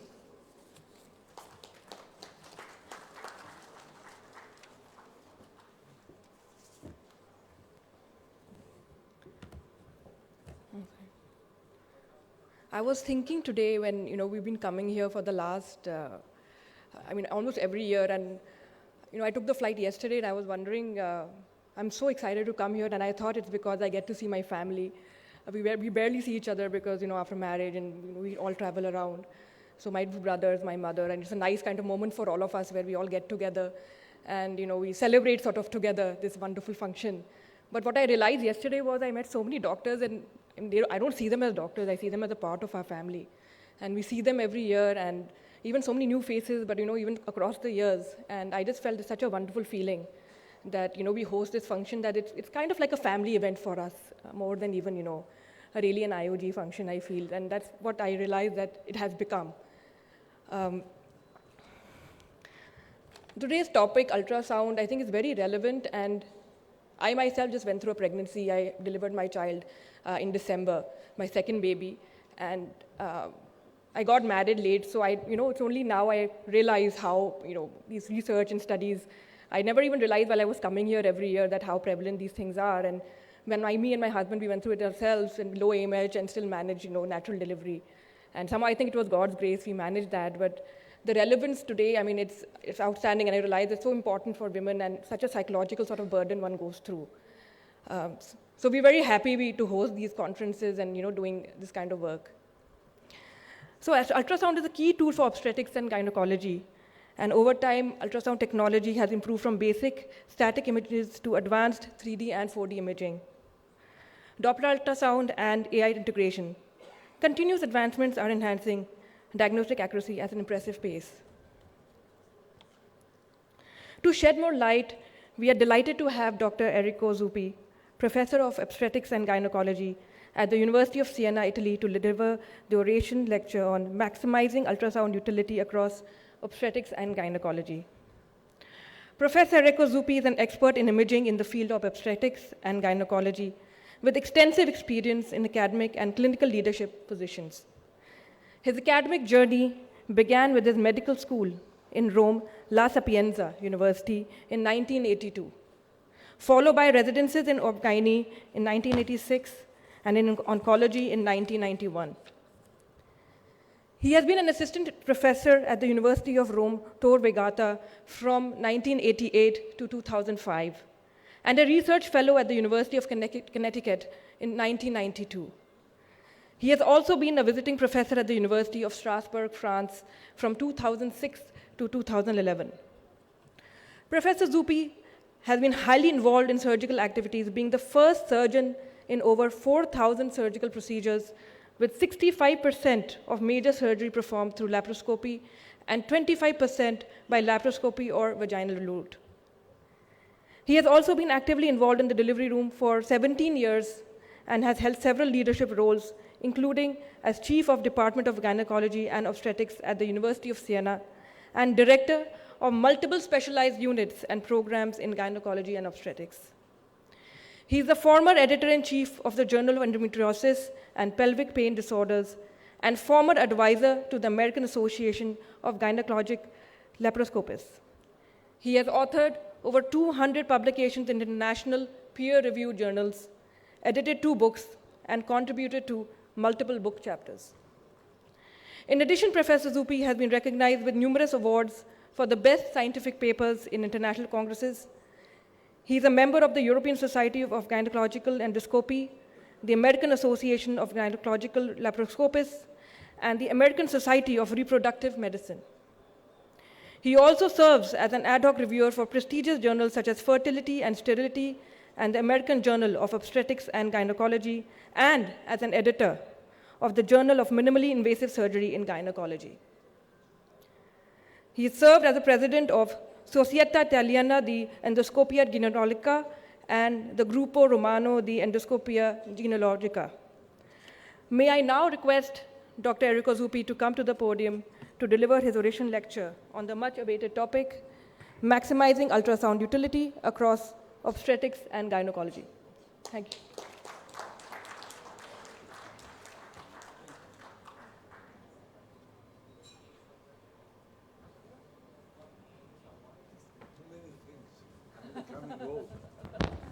Thank you.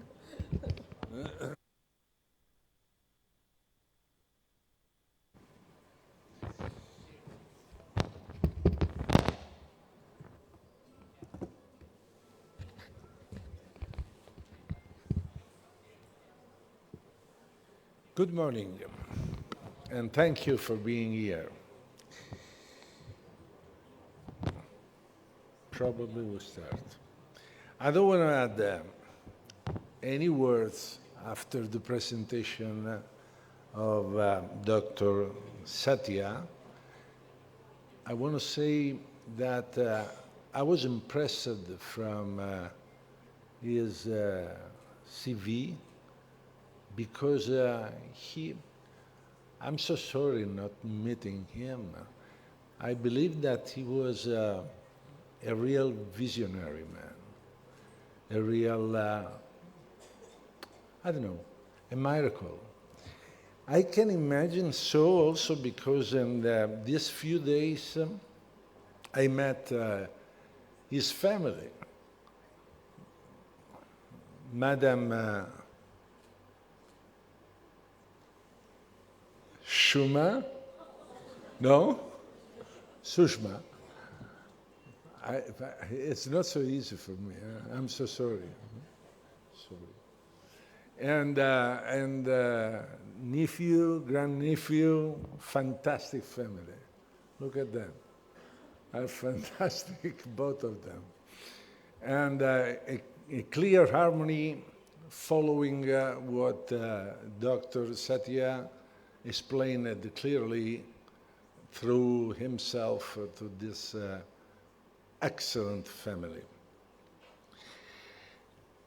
Plus, I want to say thank you at the beginning of this presentation to my colleague J.B. Sharma. I had with him, I don't know, 100 mails, around 100 mails to organize, and you were so clear with me, point by point, and I thank you very much. And I want to thank you also. Look at what I can imagine for a name. Jander, I don't know. I'm sorry, Jander, I don't know. But he was so nice in these days, always with us around the city, and thank you very much.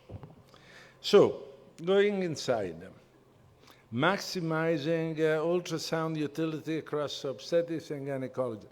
I want to communicate that my deepest aim doing this presentation is to clarify the principle of minimal invasivity.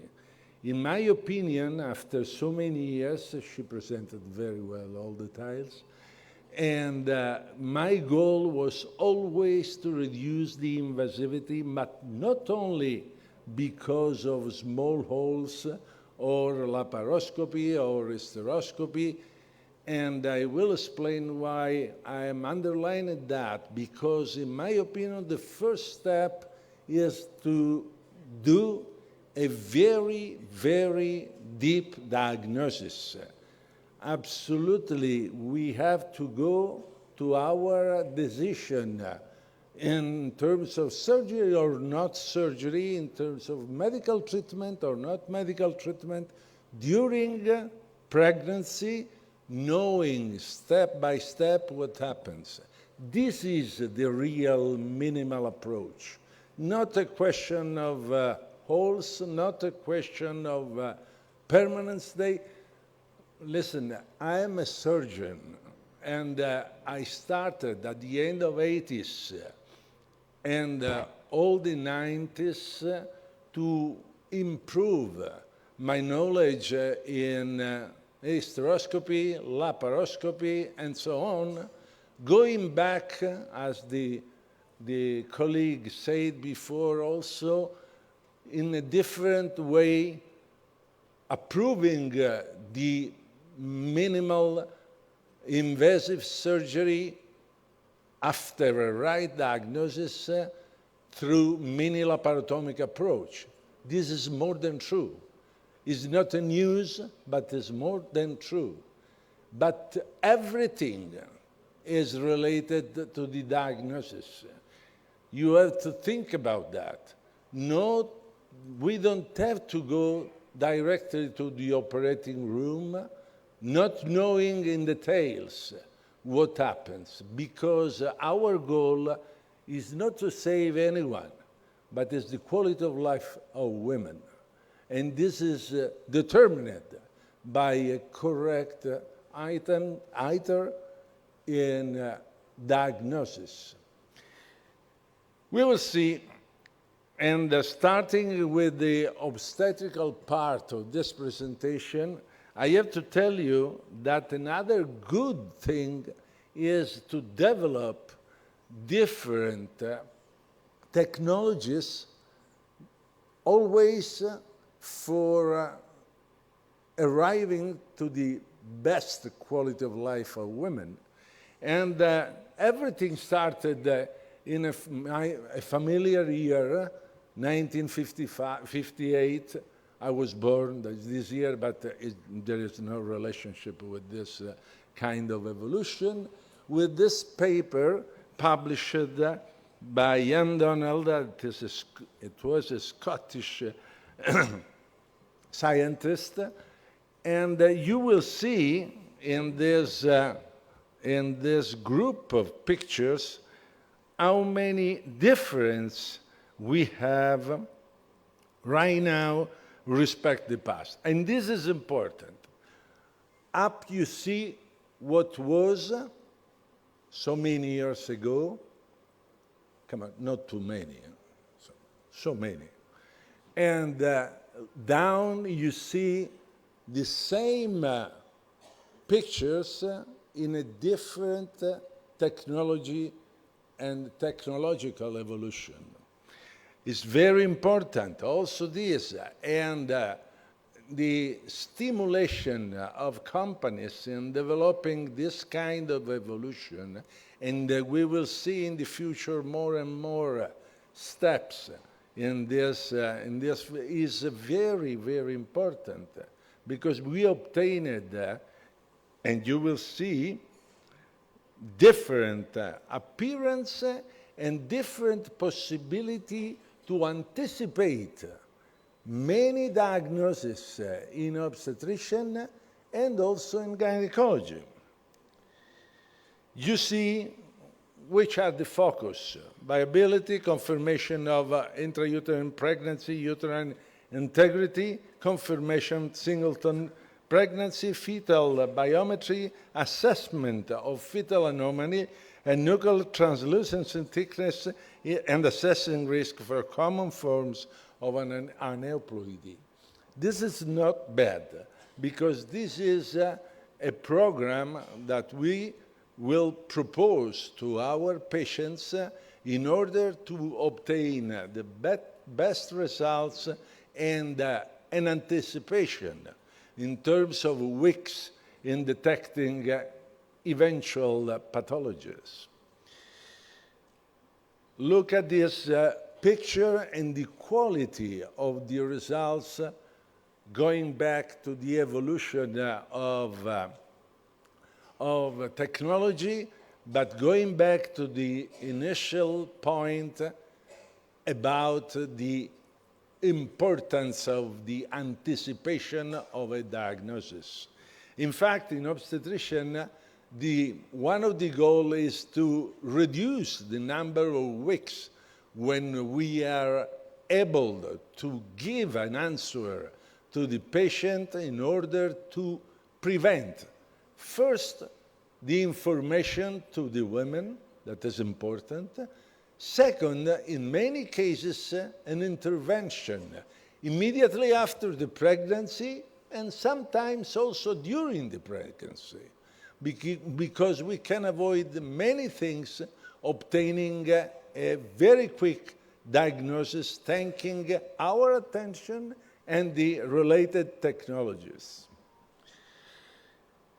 You see, it's common to have, as I said before, a diagnosis in the second trimester of pregnancy. We are trying for many pathologies to obtain that at the end of the first trimester, for the same reason as I told you.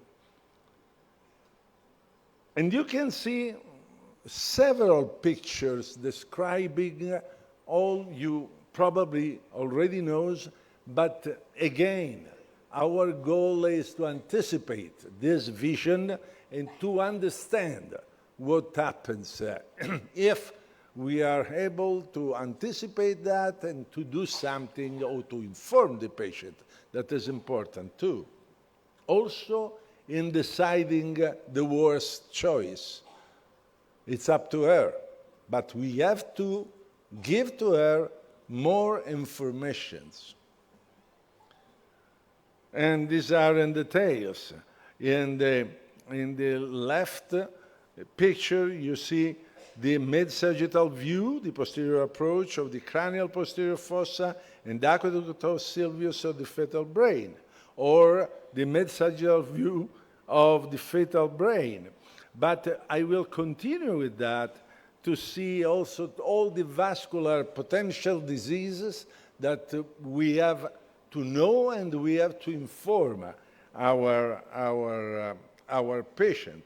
And the other details, if you want, I can leave to you these slides and you can have with you, I'm talking with younger presence here, in order to obtain information day by day. I'm sure that your practice, you are absolutely able to have same pictures and same information I had, but it's up to you. I leave this to your availability to detect that.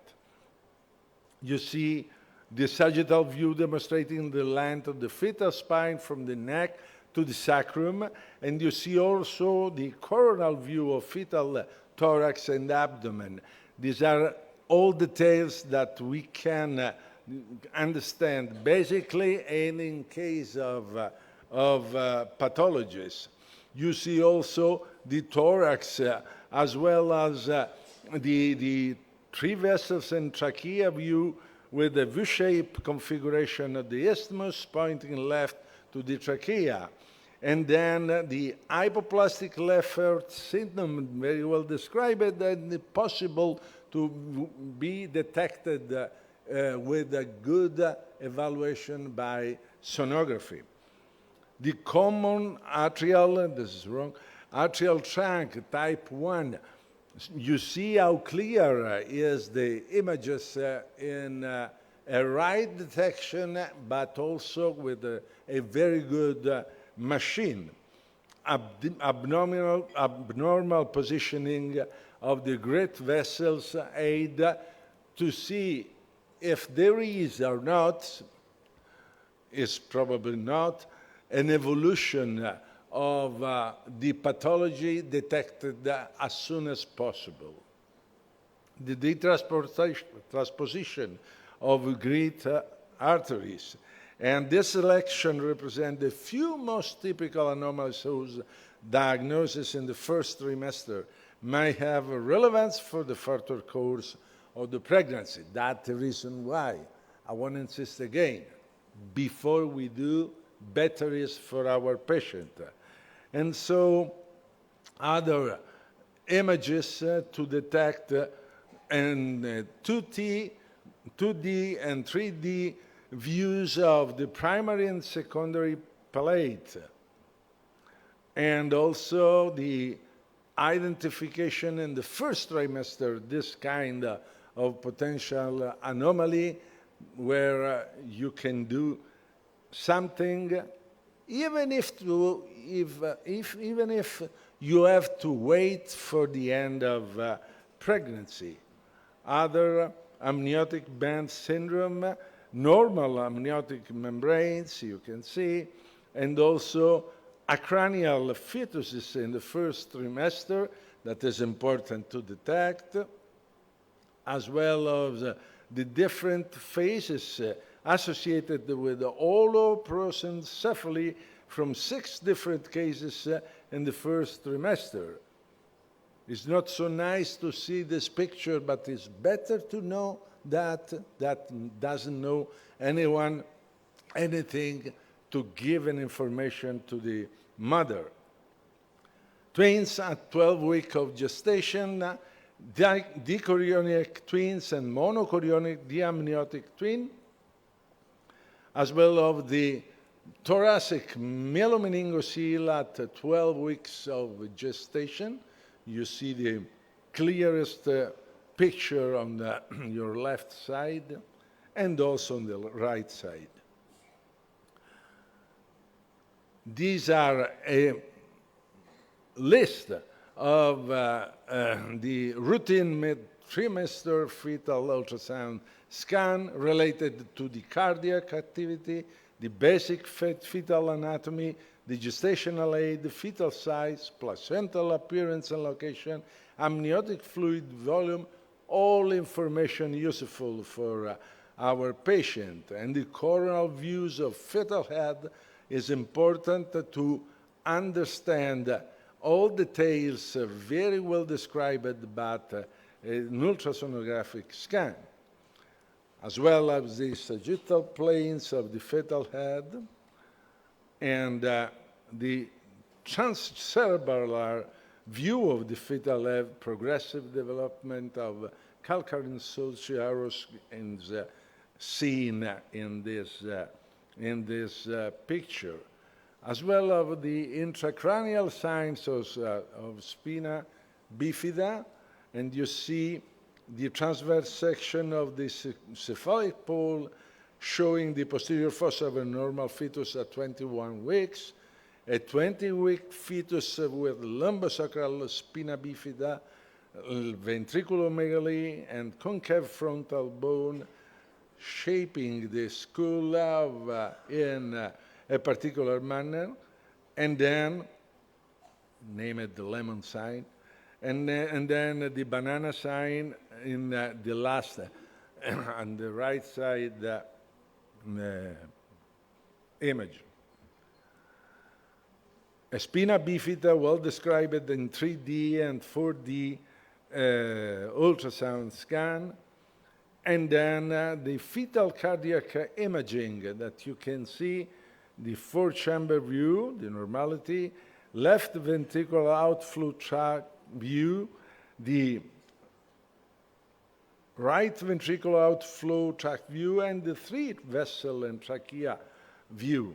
These are very well describing the anomalies respect to the physiological appearance. So also the polycystic kidney you can detect in around 24 weeks of gestation. And the dystrophic dysplasia that is always very well described in these pictures. Micropenis, hypospadias, cytoromegaly, clitoromegaly, and ambiguous genitalian synthesis is a useful information for the lady. The congenital scoliosis is an information to proceed as soon as possible in helping the newborn. Fetal skeletal dysplasia, you see how clear are these images, these pictures, coming from a good obstetrician, but also a good machine. Achondroplasia and Naegger's syndrome are very well described, and we can provide to anticipate everything. And at the end of this part of the presentation is the Down syndrome that you will know as the Down syndrome is unfortunately very diffuse. So we will hear about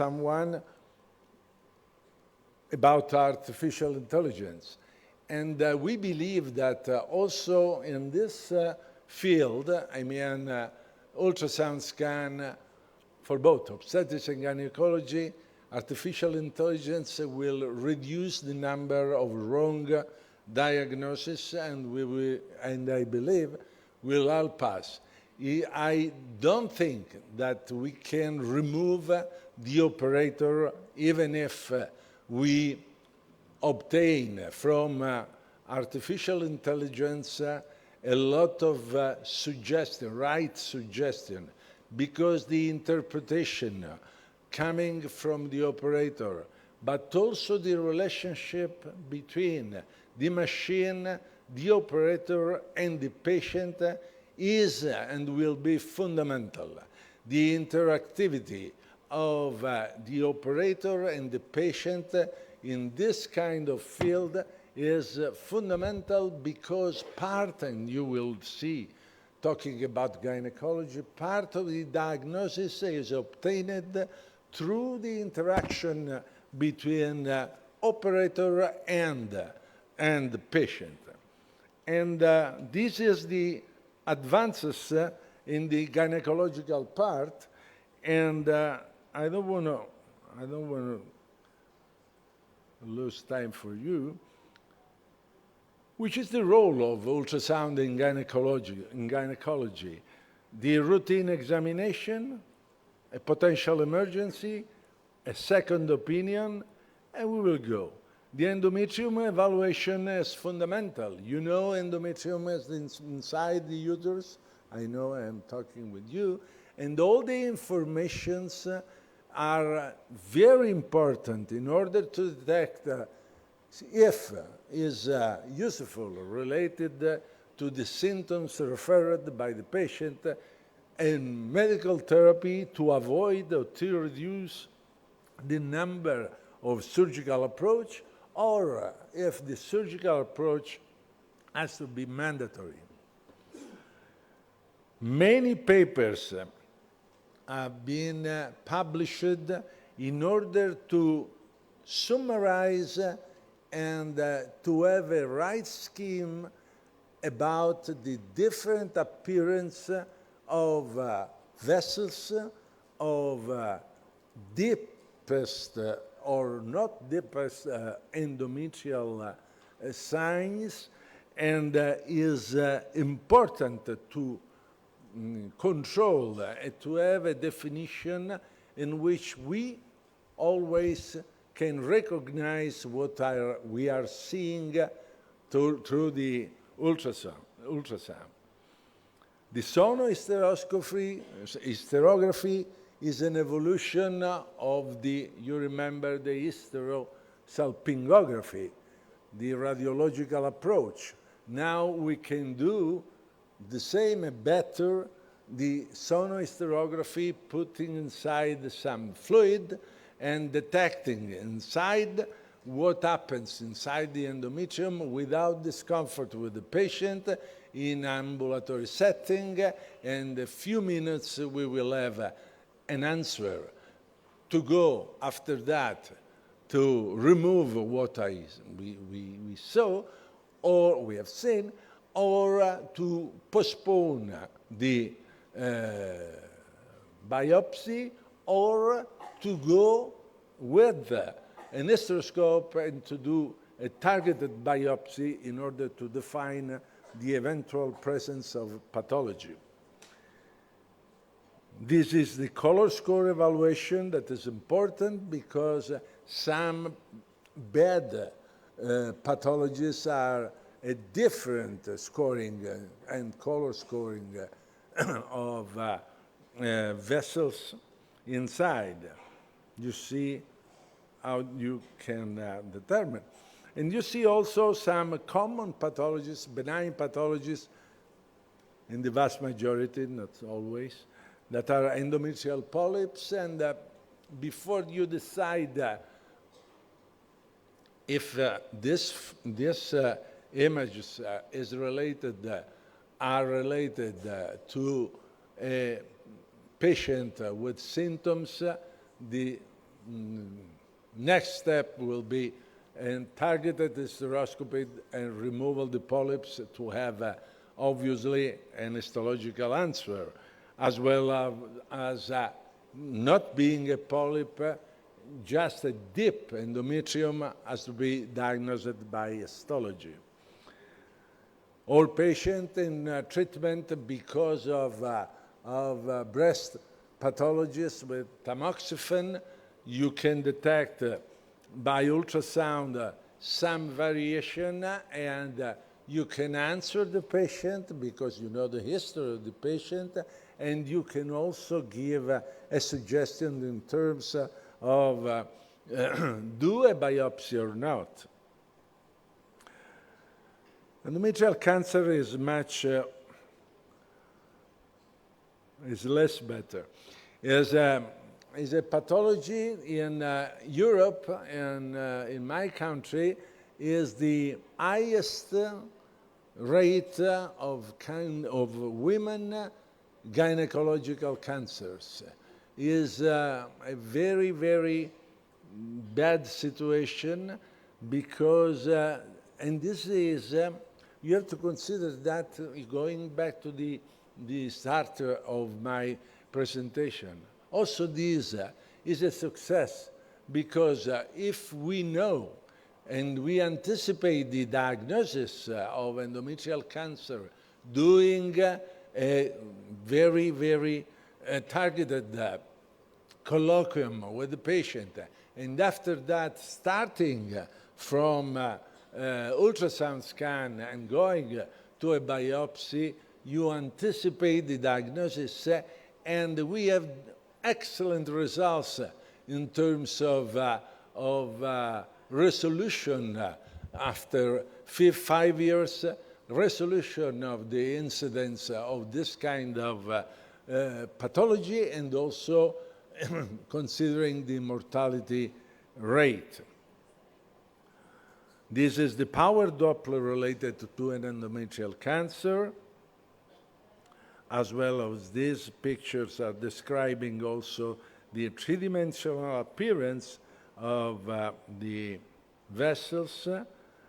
And another very, very important in terms of numbers pathology are the fibroids. You know, the fibroids are a benign pathology, but sometimes symptoms have to be considered not only because of the bleeding, but remember the first words, because of the quality of life of these women, or the need of a pregnancy, that is important too.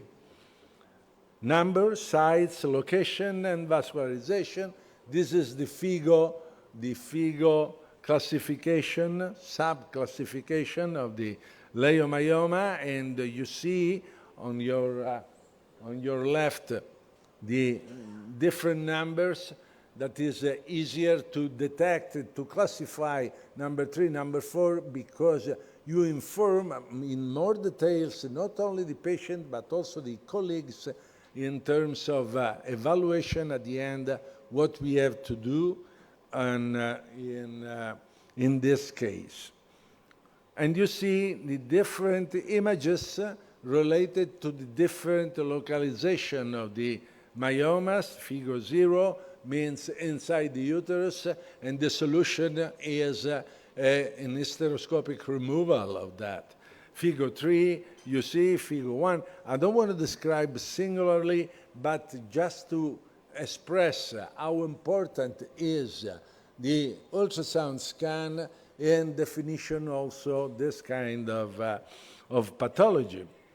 The mapping is important too, because the kind of the intervention we have to propose to our patient and do to our patients is mostly related to the position and the need of our patient, because it's easier to remove the uterus, but a young patient has to be considered in terms of future evolution of her life and then desire of pregnancy. Ultrasonographic differential diagnosis will involve also a pathology that is not so well known worldwide.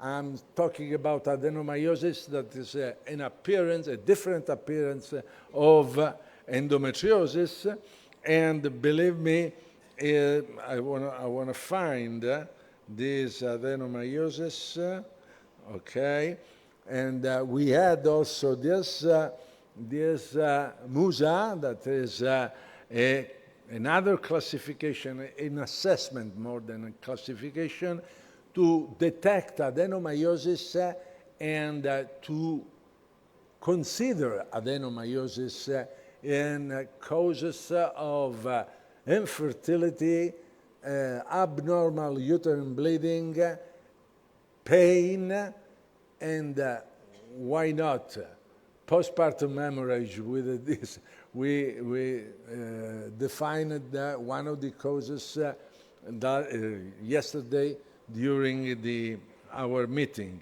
And you see, this classification is very important because it's always a possibility to discuss, to exchange our ideas with other colleagues in the same way, going toward the patient with just one line of treatment, of detection month by month, and solution in order to better individualize the medical therapy or the surgical, but in adenomyosis, the medical treatment is more conservative and also with very good efficacy. You see, these are it's very clear the localization of the endometrial tissue, not inside the cavity, but inside the myometrium. That's the definition of adenomyosis. That is important, and we have to understand what happens in women with. You see both the images on your right that are very well describing the scheme you have on your left, in which you have a cyst, an hyperechoic islands, and the subometrial lines or buds that describe an echogenic appearance. And these are direct features with the ectopic endometrium.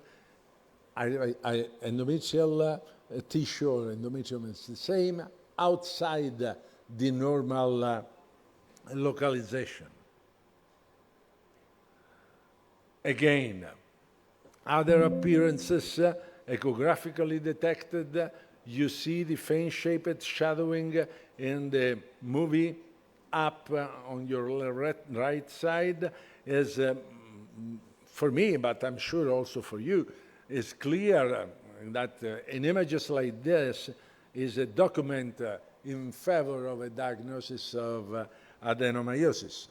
But also the uterine malformation are important in the detection coming from ultrasound scan. And I have to tell you, this is in the vast majority of cases, as you know, is an asymptomatic condition.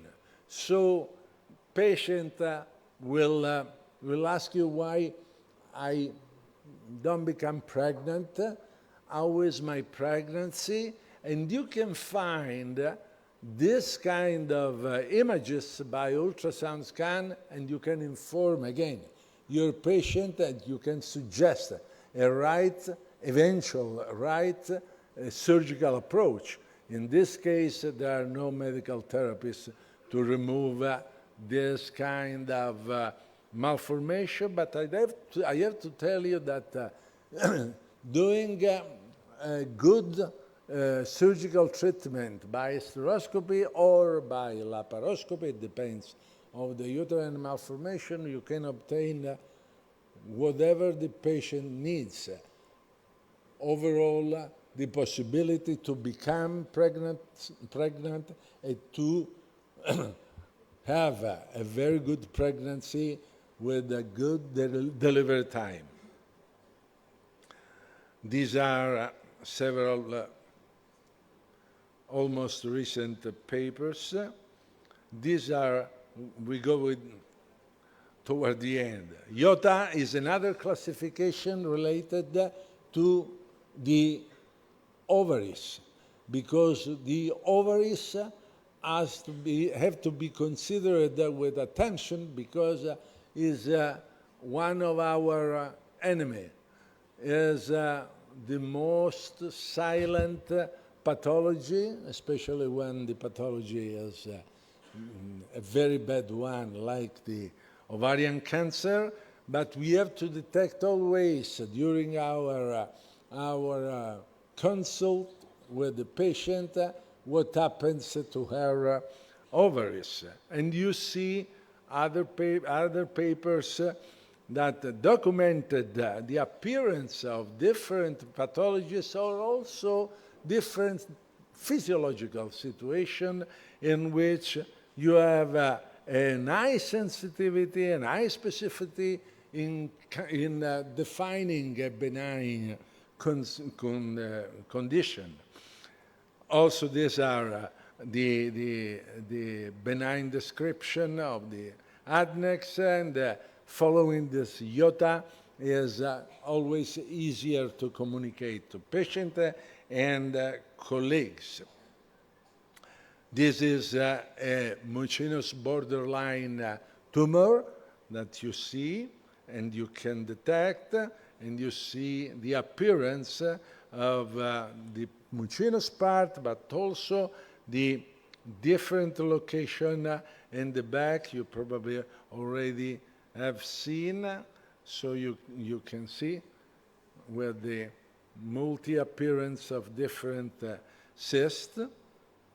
And these are the vascularization related to the previous images that is very well describing that. And this is at the end, the 3D on your right, at the end with the removal of the ovary and the appearance macroscopically before the histology.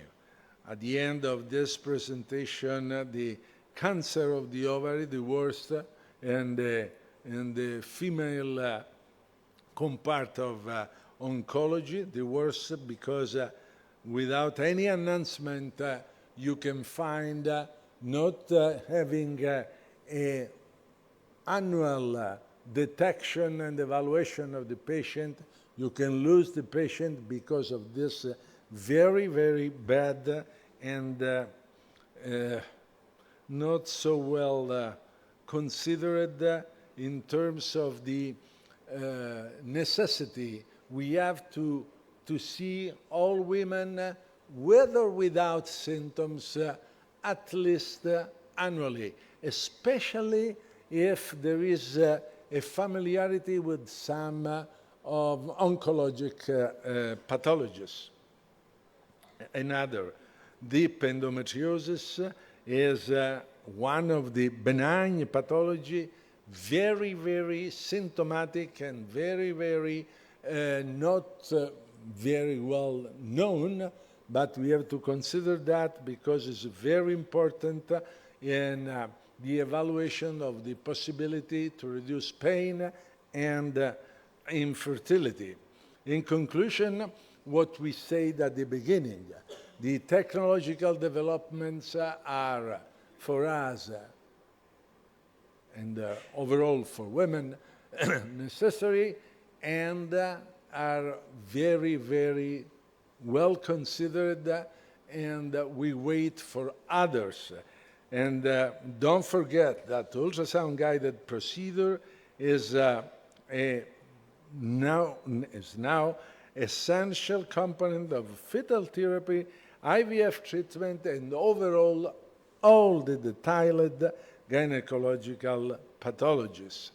If you have time, if you want to come to visit this city that is in Tuscany, you are cordially invited by me. University of Siena was born in 1240. That means one of the oldest universities in Europe and worldwide. They will wait for you and for your visit.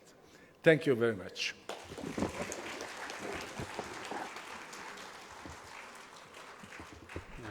I think he deserves standing ovation.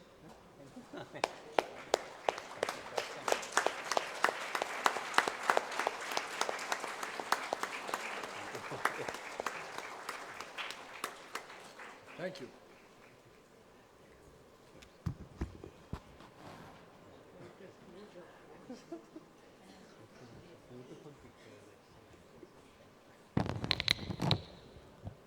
Thank you, sir, for your very insightful and comprehensive oration address.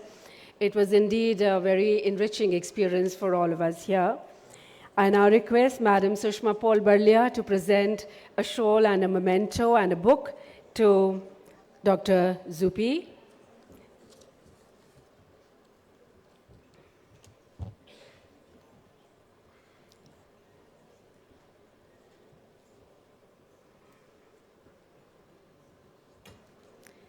The book to be presented is a compilation of Dr. Satya Paul's most cherished quotes.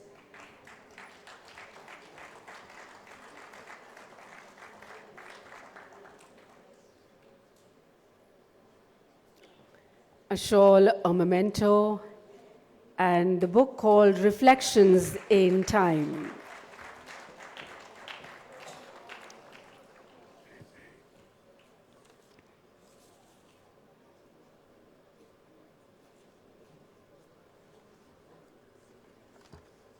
Thank you so much. Well, the overall goal of the IOG Awards Committee has been to generate knowledge and evidence-based practices in the field of obs and gynae. Thus, the objective is to encourage collaborative research that expands knowledge and impacts practice.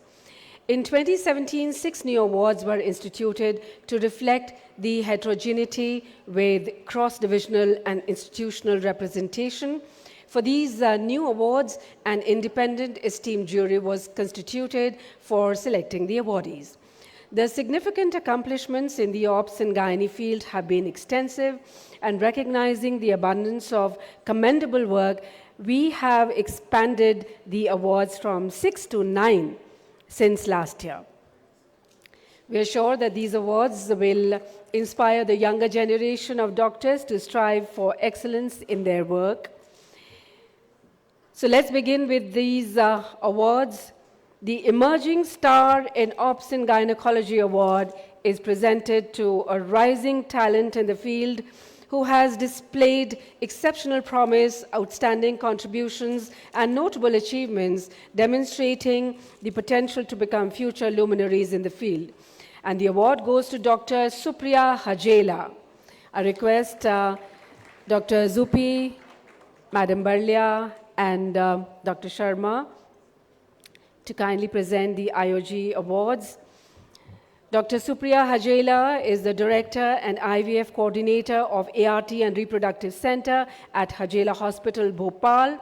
She received the ISAR Youth Icon Award in 2023 and is also recipient of International Best Researcher Award at International Congress for Research Excellence 2024. That's Dr. Supriya Hajela.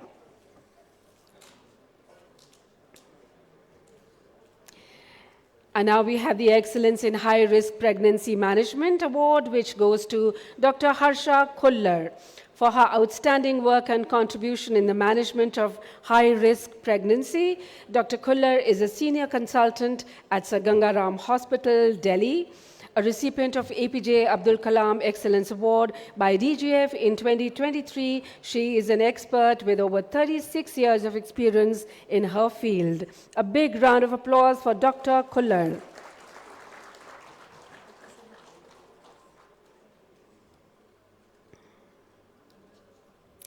The next prestigious award is the Excellence in Minimally Invasive Gynaecology. And this is being awarded for outstanding work, research, and contribution in the field of minimally invasive surgery. Please put your hands together for Dr. Vivek Marwa. He is the Director, Division of Minimally Invasive Gynaecology at Max Super Specialty Hospital, New Delhi. With more than 35 years of experience, he has devised many innovations in the field of laparoscopy. To name a few, Marwa's uterine manipulator for operative laparoscopic procedures and Marwa's lithotomy poles for patient positioning during operative laparoscopic procedures. Dr. Marwa. And the next award being announced today is for Excellence in Menopause Research and Services, which is being awarded to Dr. Kiran Pandey for her outstanding work and contribution in the field of menopause. She is a professor and former HOD, Department of Obs and Gynae, GSVM Medical College, Kanpur. She is also the current president of Kanpur Menopause Society. Let's hear it for Dr. Kiran Pandey.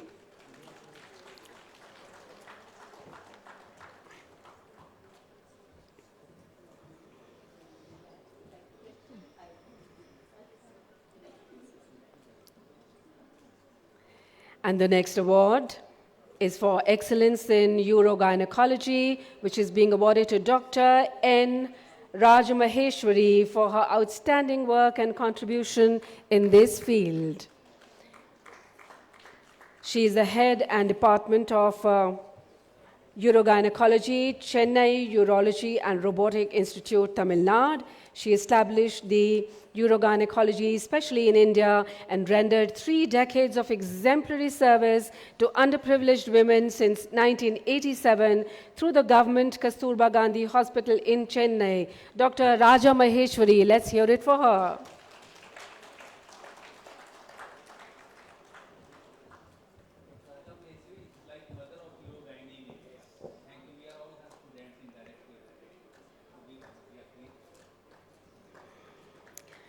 The next award being announced today is Excellence in Gynaecologic Oncology, which is being presented to Dr. Amita Maheshwari, Professor and Head, Department of Gynaecologic Oncology, Tata Memorial Center, Mumbai, Maharashtra. She is the past president, Association of Gynaecologic Oncologists of India.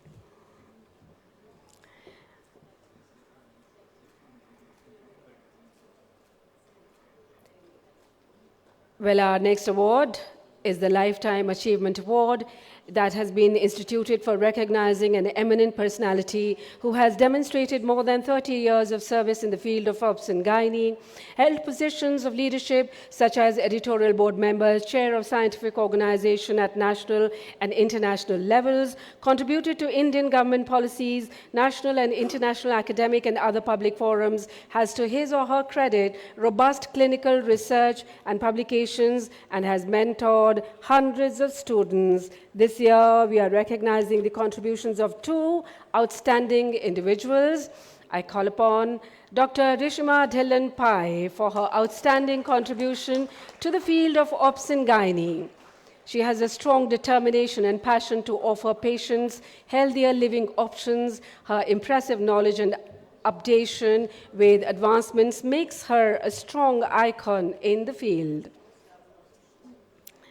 Dr. Reshma is an honorary consultant gynecologist at Leelavati Jaslok and Hinduja Hospitals, Mumbai, has a rare distinction of having served as president of all the three leading gynecological, infertility and endoscopy organizations, FOXI, ISAR and IAGE, as well as MOGS. She is the only Indian selected to be on the board of International Federation of Fertility Societies, an organization of infertility specialists from 68 countries, as the treasurer. A big round of applause. Thank you and congratulations. And the Lifetime Achievement Award is also being presented to another legend, Dr. Narendra Malhotra. Let's hear it for him.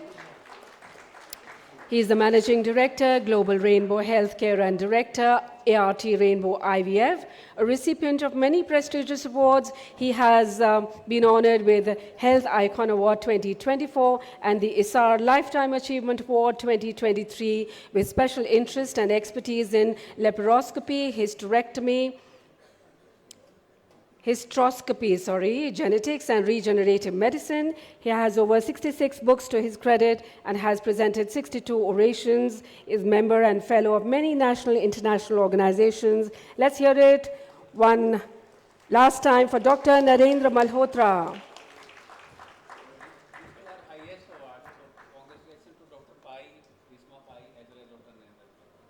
Yes, Dr. Sharma, he's congratulating Dr. Pai and Dr. Malhotra. Thank you so much. Now I request Madam Barlia and Dr. Errico Zupi to felicitate Dr. J.B. Sharma for his excellent editorial services towards IOG Journal. So we have to thank Dr. J.B. Sharma for all his contributions.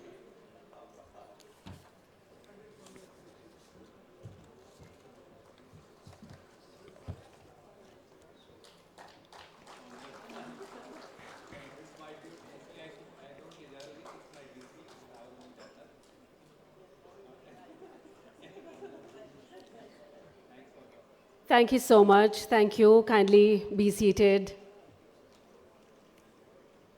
Thank you.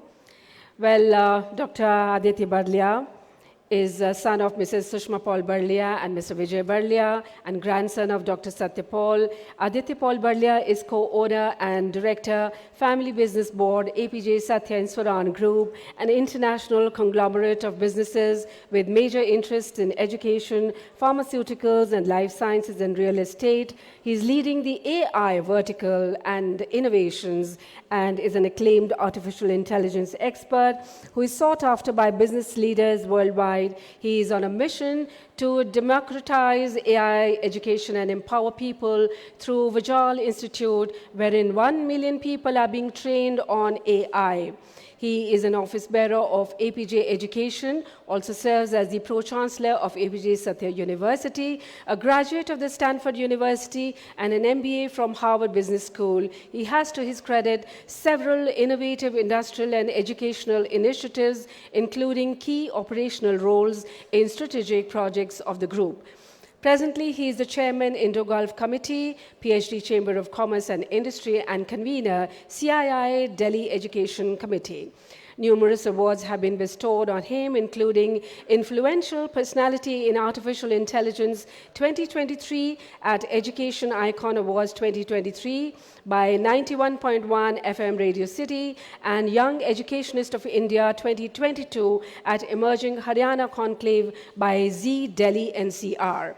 He got the Leading Educationist of the Year 2022 award at Asia Africa Leadership Forum by African Chamber of Commerce and Industry. He received the znews.com, india.com Editor's Choice Award for Educationist of the Year in 2021.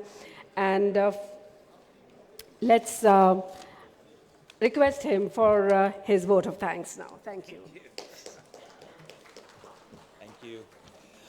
It is an honor and a pleasure to give this vote of thanks. One of the things that we always say as a family, all great things start and end with gratitude, and that's how great things are always done. Honorable Chief Guest of the day, Dr. Errico Zupi, respected Chairman Madam, and of course our delightful Chief Editor, Dr. J.B. Sharma, highly respected members of the IOG editorial board, and of course, most distinguished doctors, our brothers and sisters, ladies and gentlemen in the audience.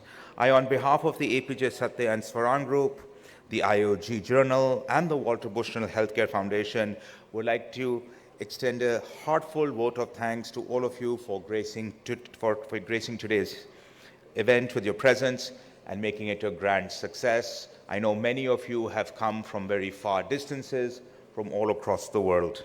I would like to especially express sincere gratitude and a deep sense of appreciation to our chief guest, Dr. Errico Zupi, for gracing this ceremony and delivering a truly outstanding oration address. Sir, your presence, words, and knowledge are of immense inspiration to us, and we are truly grateful for having the opportunity to host you.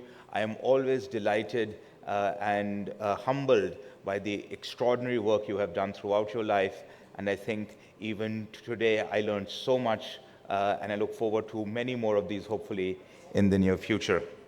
I would like to also thank the extraordinary work done by our wonderful Dr. J.B.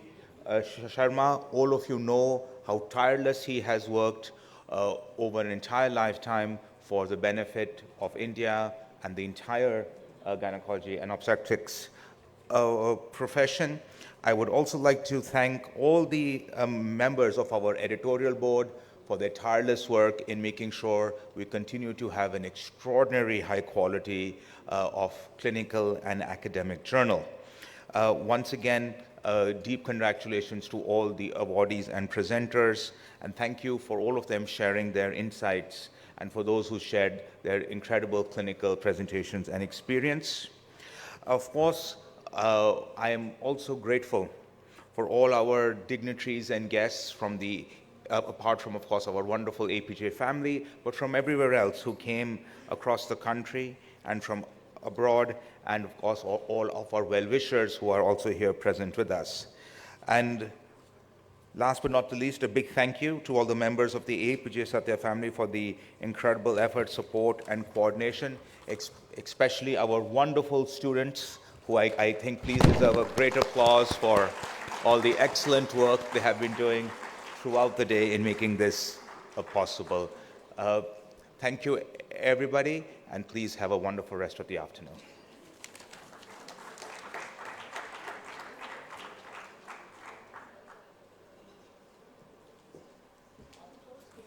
So before we conclude with National Anthem, I would request all the special awardees who were awarded just now, all the 9 awardees, to kindly come on stage for a group photograph.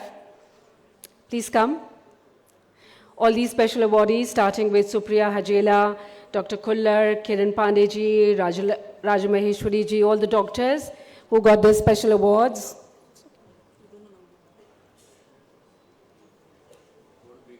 Dr. Pai, Dr. Narendra Malhotra. Let's have a group photograph with all the special awardees of this year.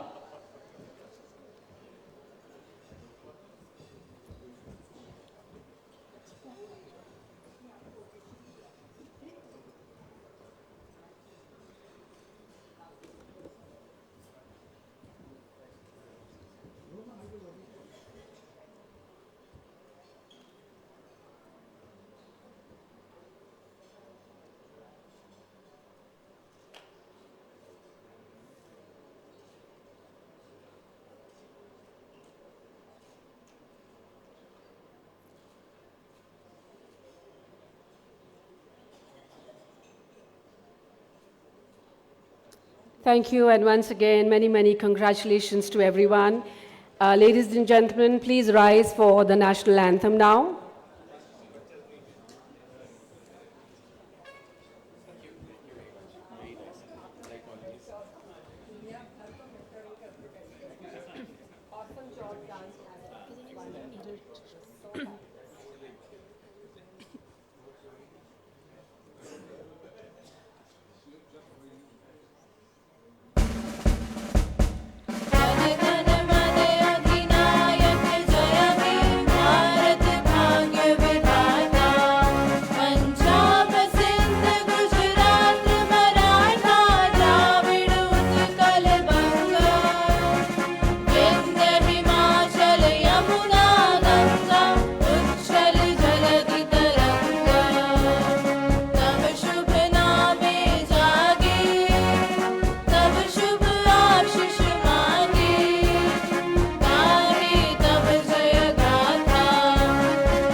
Let's all now proceed for lunch. Thank you so much.